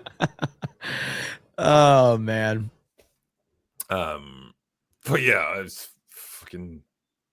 Yeah, I think the poll speaks for itself. It's currently sitting 89% Man of Steel, 11% James Gunn's Superman by James Gunn. So I'm going to end it there. I'm going to do some super chats as we go. Let me just switch that off. Okay, cool. Yeah, There it is. That's wild that's Screenshot it, everybody, because it's going to disappear. I don't think it shows up on the replay, so you got to screenshot it so we can have it archived. Yeah, we saw it. We were here. We witnessed it. Yep. Let me do some super chats. I'm going to start from the beginning here, and I'm going to take you back. So, Brodo Swaggins, which I love, says MauLer EFAP forgot one for Lie Shelf. You're a liar from South Park. Why am I I forgetting with it? Because we've got like a million memes for lying right now. We got one from Boogie, obviously Anakin, and fucking all these different. We got the Dark Viper meme. I don't know if you guys have seen that one where he's like aggressively shaking his camera while saying, I spent 4 days of my life and you're lying. Stop lying. It's just, there's loads of good lying memes. We're almost collecting them at this point. So I'm trying to remember a South Park one though. I'll be curious to ask you later, like, how do you keep up with all of the memes in your community? Because I can't even keep up with all of mine anymore. I don't know how to keep up with them. Sometimes people reference them and I feel bad. So I'm like, oh fuck, I've forgotten that one. Yeah, I know. Sorry. I mean, I've at least, I've put some of mine into merch and stuff. I can't keep up with them, man. It's crazy.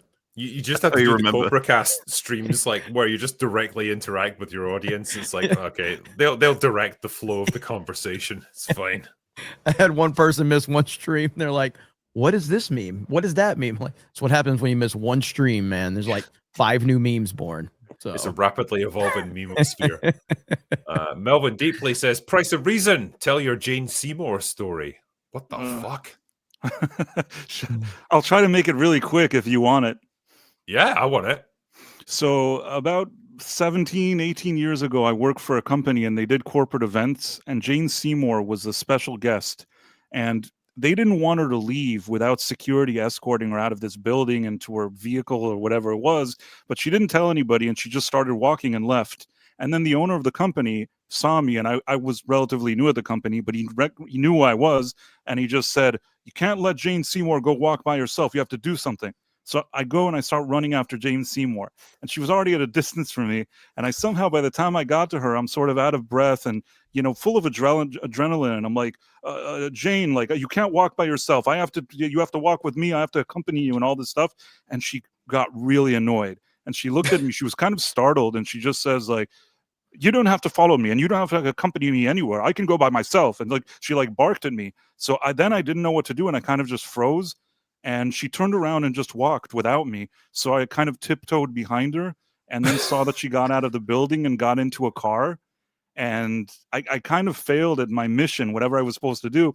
But I did see that she got on, went and left and did everything. And then I went back to the event, and the big boss saw me and he goes, "I take it that everything went smoothly with Jane Seymour." And I said, "Absolutely."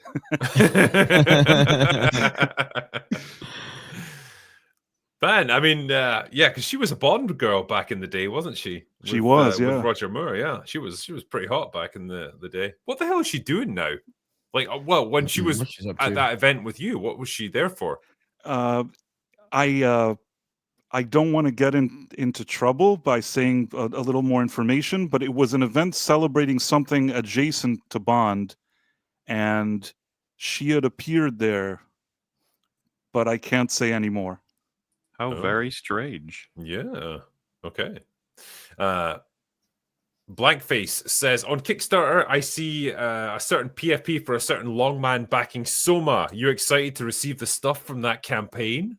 Absolutely, which I think is ended now, unfortunately, if anyone is interested. But they're doing a Switch 2 Soma release physical, which is the only way you can get Soma physically, I think, will be probably in history. And you get an art book with it as well. Obviously, it's one of my favorite games of all time, so I'm happy to support it where possible. He also says, I don't think anyone would be surprised that Wicked is cringe. It's a fanfic of a girl's dream that asserts the 100% evil witch was actually just misunderstood the whole time. Pretty much, yeah. Same with Cruella, actually. Anyone who wants to fucking skin puppies and turn them into handbags, like, go fuck themselves. You're not going to make them into an anti-hero for me. But Dalmatians killed her mum. Yeah, it's the funniest thing ever. That was so funny. Go Dalmatians. He also says, personally, I think the casting for Link is pretty bad. I can obviously tell the actor is a dude. Well, yeah, fair. Which Sam Neill Scream do you think is better, the one from Mouth of Madness or the one for Event Horizon? Look, man, it's like red wine and white wine, okay? They both have their moments when they're appropriate. You just have to know the right time to use them, and they're both beautiful. And they can both make me very happy. But if I had to pick, the one from Event Horizon is the best, because it's like the kind of scream that you give when you're in a nightmare or something and you're just waking up. You know, when you don't like scream properly and it's just like that, kind of thing. It's great. Love it. And what's your favorite movie that's over 100 years old? My pick would go to The Cabinet of Dr. Caligari, an intense and surreal psychological thriller. Ooh, I don't know. Good question. I'd have to think about that one. Fritz Lang's Metropolis probably would be my choice. So I think that was 1927. Not 100 years old. You got to choose something else. Oh, fuck's sake. I don't know. Yeah, it's close enough. That's what I'm going to go for. What are the big movies that everyone must see that you haven't seen because for some reason you just haven't got to them yet? Mine would be Jaws. Oh, fucking hell. Saving Private Ryan, Seven, and Shawshank Redemption. My You haven't God. seen them? Woo! Why are you wasting time talking to us? Go watch them. Yeah, absolutely. Yeah, ones that you haven't seen. Total classics. I guess like I'm trying to think. A The Godfather. classic. You haven't seen The Godfather? No. Really? Wow. Yeah. Never watched it. Not any of them. You know, it's just funny. You know how people say like it's the Godfather of but whatever. It's like that's the Godfather of the Godfather. So you should probably see it. I'm trying to see if anybody in the chat has anything that they say that I haven't seen that jumps out that's considered a classic. I have been into a fish and chip shop though called The Codfather, which I think. Oh, is a- okay. Yay. There you go. I haven't seen. I'm not a big Tarantino guy, so there's certain Tarantino movies I haven't seen. I've seen some, like Pulp Fiction. I saw the most recent one that he made with DiCaprio and Brad Pitt, which I thought was pretty good. Oh, Once Upon a Time in Hollywood. Yeah. I like that one, but I'm not a big Tarantino guy, so there's certain Tarantino movies I haven't seen that people always freak out when they find out I haven't seen them. I haven't I don't know watched if Jackie. I haven't watched Jackie Brown all the way through. That's a a good source one. of shame for me. I've seen about like 50% of it. I never watched the whole thing. I've seen them all. I remember Death Proof and Jackie Brown not being that impressive to me compared to his other stuff. Yeah. I don't Maybe know I if need it's to rewatch them now. considered a classic, but I get a lot of shit from my group chat for not having seen Mastering Commander. Oof. Ooh. Russell Crowe. You would enjoy it. Like it's not even a thing of like, oh, you should be ashamed for not having seen it. I think you would just appreciate it as a really well-made movie if you did get a chance to see it. Oh, someone's not seen Die Hard. What the fuck, man? Kids yeah. today. I haven't seen Raging Bull. Remember we had Box Office Brawler on and he hadn't seen Terminator 2 or Aliens. Ooh. It's like, That hurt. just That really get the hurt. fuck off the stream and go watch them. Yeah. I'd like to take this moment to let everyone know that I don't care how bad it is. I like Terminator Salvation a lot. I love that movie. It's not Okay. terrible. I Yeah, love that's not a hot take. I think that was a hot take about 5 or 6 years ago. I don't know what it is about that movie, but people have warmed up to that movie. But I used to Yeah, I'll get. tell you why they warmed up crucified to for it. that. Fucking Genesis Fate. and Dark Fate. Yeah. No. Yeah, I love Salvation. I've loved it from the moment I saw it. I love that movie. It's not an embarrassment like those other movies. It's kind of a take it or leave it movie for me, but I don't hate it. Yeah, I love it. I think it's I'm it's fine with it. It's better than T3. It's way better than T3. Genesis or Dark Fate. It's fairly forgettable. I think that's its biggest crime. There's nothing that really like makes it stand out. I think having Sam Worthington as the main character as well as a big fucking.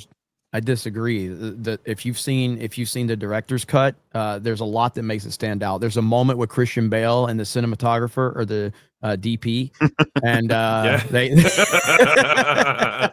I'm trying to do my fucking scene with Bryce. Oh, good for you.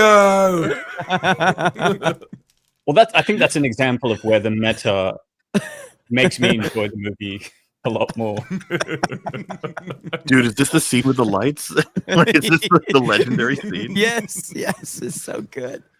I think my favorite part of that whole rant is just like I love this when this happens. Like you think someone's simmering down, like they've gotten it all out their system, And he then just goes right back. He winds up again. It's like, oh shit, he's going back for another shot. It's like, What the fuck is it with you? Seriously, you and me are done professionally. That's always the thing. Fucking though, with Family things Guy took the piss out of that. It's like, but we can still hang out afterwards, right? Yeah. But those always get leaked, and they always expect the audience is going to sign with the person that leaked it. It's like, no, they just like the screaming. It was the same with Tom Cruise. I was like, that's actually pretty cool. No, yeah, like Christian Bale's my favorite actor. He's been my favorite actor forever. But when I heard that, I was like, if I don't get cussed out by Christian Bale, if I ever meet him, I will be disappointed. That's what that did for me. Like, I just want to meet Christian Bale so he can say, "Fuck you! Why are you in my face?" You know, that's all I want.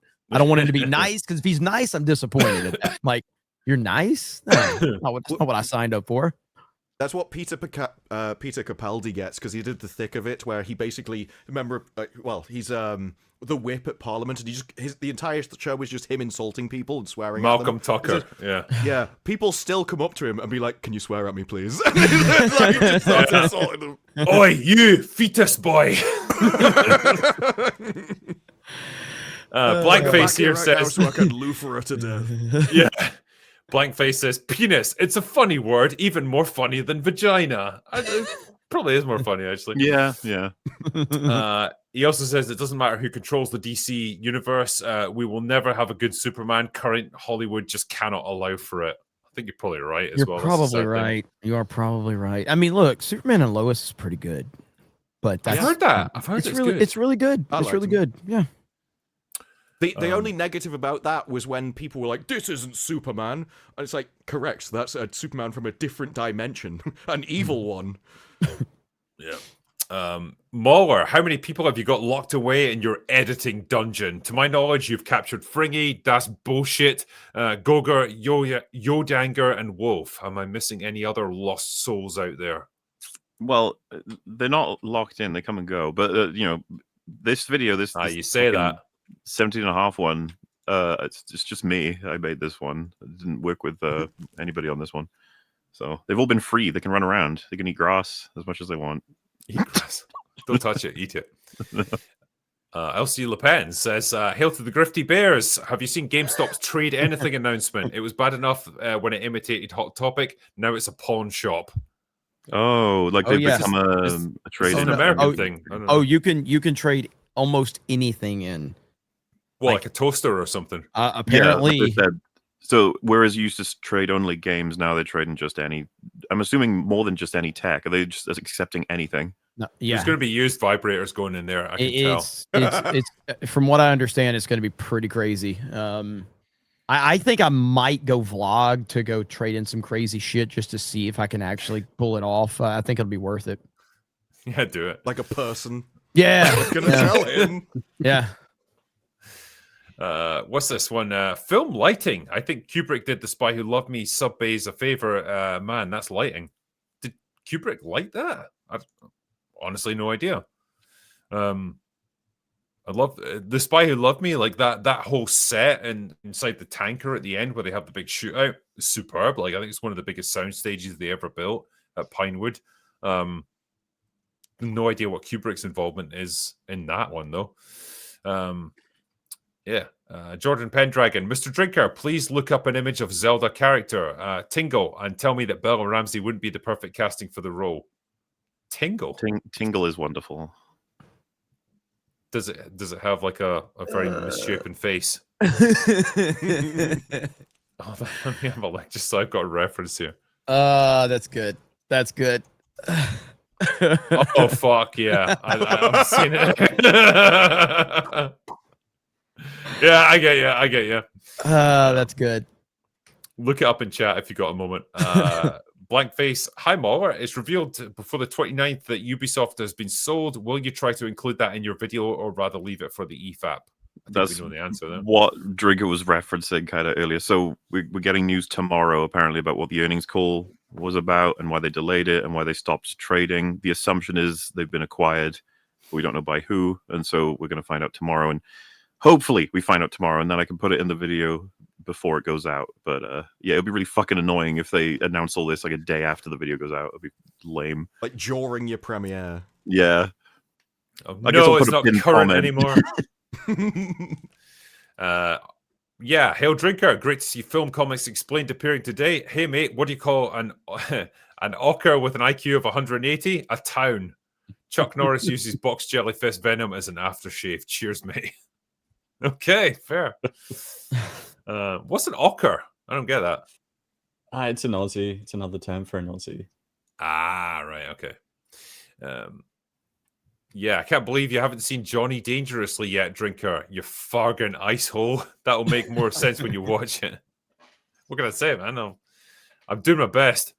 Yeah, let's play Real or Not. A black and gay interview with the vampire. 2, a gender swapped How I Met Your Mother. That's probably real too. Is it? Yeah, I think that one's real. 3, a black Jacob's Ladder. That's not been I'm done. gonna say that's not real. I think that's not real. Jordan Peele's The Twilight Zone. Real. Really? Yeah, they should have said a real. Like, it's awful. I'm pretty sure it's like disappeared as well. Everyone hated it. Unless I'm thinking of someone else. I'm pretty sure. And Craven the Hunter. Answer: all of them are real, apparently. Oh, Wow. I didn't read that part. That's hilarious. Wow. Fuck, this is like being in high school again when the teacher's like, read the fucking questions before you answer them, goddammit. Well, no, but that would have spoiled it. They should have put that another thing. But I mean, I didn't read it, so it's all good. But a black Jacob's Ladder's a thing? They did that? Wow. I had no I idea don't remember about that. talking about a remake or whatever, but okay. Yeah, any of you fine chaps going to watch the best Thanksgiving movie of all time? A little gem from the 90s called Dutch, starring Ed O'Neill. Ed O'Neill. Never heard of it before. Really? No. Dutch? Yeah. No, I don't know what that is. I saw it long, I mean, back when probably the early 90s or whenever it came out, late 90s. I can't remember. But yeah, I can't believe you never heard of it, though. My feeling. For some reason, people want Drinker to drop his pants, but nobody talks about MauLer's thick, veiny, and long content. Cheers, my good gents. Yeah, but you never tell him to drop his pants, do you?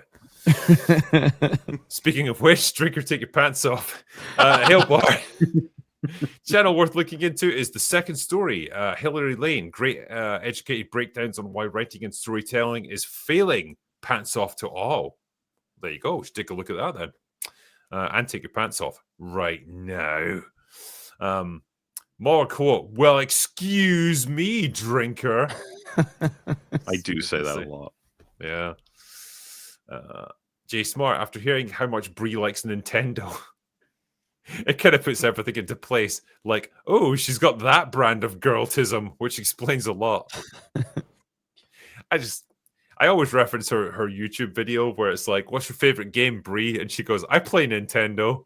Oh, I memed on that a long time ago. I actually helped save her channel a long time ago. It was a really That tough and her thing for me. exercise videos. Yeah, I did what I could. So it's the Mount Everest of challenges trying to save her YouTube channel. Yeah. Save it from itself. Yeah, the casting looks great, but I can't help but be skeptical when the first look at them together has Zelda looking more courageous and Link looking like her sidekick behind her. Hope I'm wrong. I mean, it was a choice. It was definitely an intentional choice, that shot. I hope it doesn't bode badly for the movie. MauLer, when you get burnt out on Look Outside, definitely check out RPG Kingdoms of the Dump. Very punny. And a lot of pixel art was actually done by the Look Outside dev. A lot of people have recommended Fear and Hunger as well as another similar-ish game, but you might find Look Outside has very specifically appealed to me because of like the Lovecraft stuff and the soundtrack, but maybe. Yeah. Been listening to the EFAP and/or Season 2 Super Chat catch-up. A reminder that we can occasionally have nice things. Yeah, well, sometimes. It's nice to have nice things. Driving at night may be harder in sunglasses, but it's doing it while drunk that I wouldn't recommend. Yeah, I second that from experience. What's that? RTU ate his daughter's eyes. What? What's that reference to? Read on Corpse. Yeah, it's a meme. So yeah, it's a meme. Okay. Oh. Blacksmith, cheers, boys. Loved your Predator review, and that last EFAP was great. I'm impressed that Drinker dares to show his face after those 3 titans of cinema thoroughly dismantled his video. I know, I don't know how I'm going to cope. Well, he's a griftly bear. That's what he does. Yeah, that's it. It's all about the grift. Hail, boys. So why have we never had Lord of the Rings Muppets? That feels like a crime. Oh, wait, we've done this one already. Sorry. It does feel like a crime. Yeah. Hello, been a fan of both of you for a few years, but never managed to catch either of you live. Just wanted to say hi. I'll be lurking drunk and playing video games in the meantime. Good night, gentlemen. Epic. Well, like there's that. 6 of us, but yes. Thumbs up. Well, it was probably sent at the start. I would imagine. Otherwise, it's like, which two? Yeah. Yeah, I haven't been to the cinema in 6 years. Movies are shit now. I mean, can't argue with that really, but I wonder how many people are like that now. Just Probably don't a bother lot with cinema anymore. I mean, you look at the tickets, you look at the number of tickets for sales versus, even because you can compare box office numbers, but tickets sold is drastically down. Yeah. Drastically. Because you have streaming, video games, YouTube, why do people even want to leave their house at this point? So, And just the quality of technology at home has massively improved and catching Absolutely. up to cinema. So Yep. Also, add to that, not only have the quality of movies dropped in cinemas, but I think Drinker was saying earlier, the movies are in streaming within 4 to 5 weeks anyway, so why bother? Yeah. Mm-hmm. people do still go to like the special experiences though. So IMAX still sells out all the time. Anything that's kind of separated enough from the home experience still does well. Yeah. But I think the home experience even is getting better and better. Like even for the average person, you can afford a pretty big TV now. Like they're coming down so much in price. You can get yourself a decent sound bar and a surround system. Like once you've got all that, like you're getting a pretty good viewing experience there. It's not obviously going to compete with IMAX, but Yeah, but let's be real. The bottom line is you don't have to go to the theater and deal with fucking morons on their phones and TikTok kids. That's really that's the benefit of just, I don't want to go pay money for all this food just so some idiot can sit next to me on their phone and it ruined the experience. Like there's so many things wrong with the movie going experience at this point. So yeah, I agree 100%. 1965, the year of the infamous Godzilla dance. Is that the one where it jumps up and down? I think that one is. Lore Master Chris says, "Hey Drinker, your review of Final Fantasy VII Remake got me to try out the game myself. As someone who never played the original, I ended up adoring it. Hopefully nothing bad happens to my girl Aerith." Well, yeah, man, I'm glad you enjoyed it. And yeah, I had a blast with Final Fantasy VII Remake. I mean, I'm old enough that I played the original back in the late 90s and absolutely adored it. My first ever experience with RPGs. And yeah, never looked back. But hopefully the third installment does it justice. We get a good wrap up for it. Hail to the panel. How excited are you chaps for the third entry in the epic saga that is Knives Out by our favorite filmmaker, Ryan Johnson? Please try to contain your enthusiasm. Hell yeah. I have not seen any of them. I saw the first one. I never. That's enough. I've heard people compliment them at times, but I've also heard mixed things. But I've never seen them. I'm telling you, you guys all missing Glass Onion. Like, that was a horrifically awful movie. Except Drinker, of course. If I criticized it, then it's suddenly the best movie of all time, of course. And I'm just too dumb to appreciate it. Fucking hell, that was a bad film. Wasn't it the one that they introduced a rich white man who at the end ended up being the guy responsible for all the bad things that were happening? Oh, you mean every Hollywood movie ever? Right, but Knives Out especially, with like Edward Norton, wasn't he the bad guy? Sorry, spoiler, sorry. Yeah. Well, so in both this is the meme with the films. Both films have an obvious bad guy, and then it turns out it's him. It's like, okay. But it wasn't just that. The first movie, all of the solutions literally get brought to him. Like a dog brings a clue to him. It's like, look at this. Or it'll fall down in front of him. It's like, if your movie isn't as good as your average episode of Murder, She Wrote, then you're not a good like murder mystery movie. Jeremy, just to give you context, the entire first movie hinges on a woman who projectile vomits anytime she has to tell a lie. And she's the one that knows. And I'm not even like, I'm not being, that's not hyperbole. That's literally the plot of the movie. Like anytime she has to lie to someone, even just saying like your hoodie is like blue, she would projectile vomit all over the TV screen. It is stupider than that as well, because the implication is that she is such a good person that lying causes her to vomit. Yikes.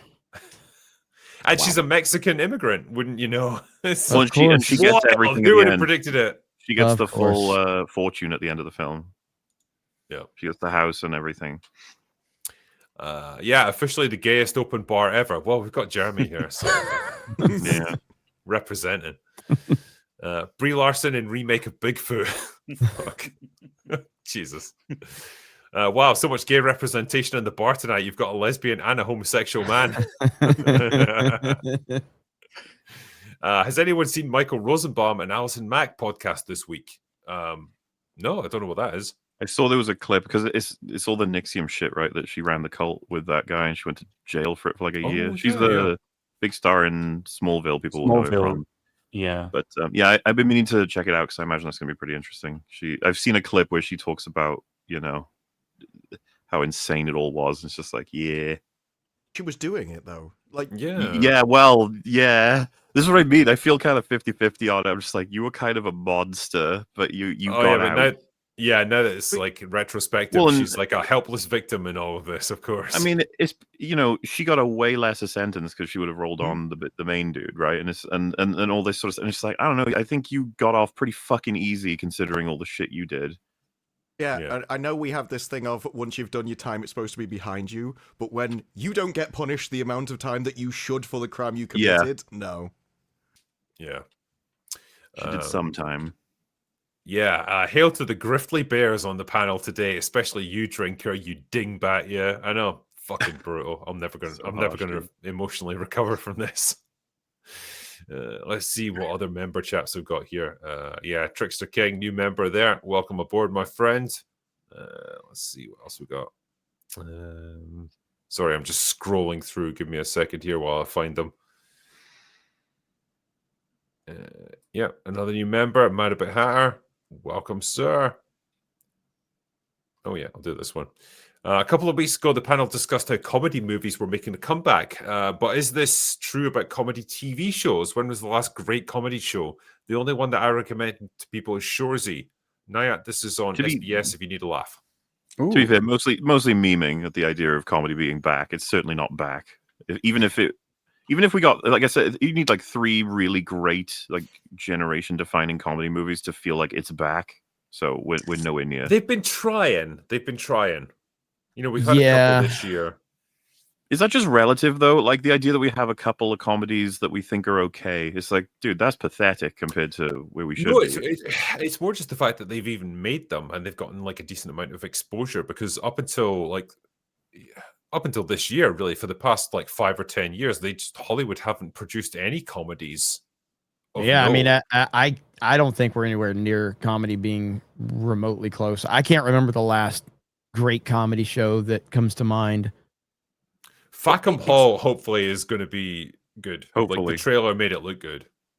I've been to a few stand-ups recently, and every single one of them, even the guys that had warm-up acts, the warm-up acts also commented, "Oh, you didn't like that one. I don't want to get cancelled." And it wasn't a joke. You could tell they were anxious about it. They all ban phones. They don't want any kind of recording there, just in case they get cancelled by anything. It's often brought up multiple times throughout the performance. You can tell that they're always censoring or trying to gauge the temperament of the audience to see, can I get away with this? Can I push this a little bit more? And then they swerve away from it if anything seems like it's too offensive for people. I don't think you're going to have good comedies until they stop caring about that, stop having that reaction of, dare I push the line? Can I not? Yeah, I mean, to the point of not including it in the sets, right? Like I like Ricky Gervais's stand-up, but he'll obviously not go too long before referencing being cancelled, and you're just kind of like, just don't even fucking talk about it anymore. Just make the jokes. Yeah. The last great comedy show that I saw was on YouTube from Kill Tony. That's the last great comedy I remember. And if I'm talking about an actual show, Trailer Park Boys, I don't know, it's hard to think about what the most recent actual show that I saw was out, but Eastbound and Down. Yeah, mine was always fair. That was kind of funny. Just another show. Yeah, I couldn't finish Gunn's Superman. It was just so shit. I mean, yeah, that's a nice, concise way of describing it. I would do the Billy Madison moment where it's like, stay here as long as you can. Stay here. Don't watch the rest of it. It's just not worth it. It's not worth it. Yeah. Denver Cockerell became a new member as well. So welcome on board, my friend. I'm probably going to stop up there. I'll finish up and as we always do, we will catch up on the super chats that we didn't quite cover here when MauLer and I do last orders. I should also say, next week, we won't be doing open bar. I think that would have fallen on like Thanksgiving as well. So it's probably for the best because I imagine everyone's going to be busy burning turkeys and arguing with their families. So I'll let you guys get on with that. I'm going to be away anyway. So have fun with it. And I'm sure you'll survive without us for a week. But I want to say thank you to my awesome panel that come on tonight for this. I appreciate you guys giving up a couple hours of your time. So thank you. Jeremy, you've made us all more gay by being here, so thank you for that. Thanks for having me. But that's all we've got for today, so we're going to go away now. Bye. Yeah. Bye. Deuces.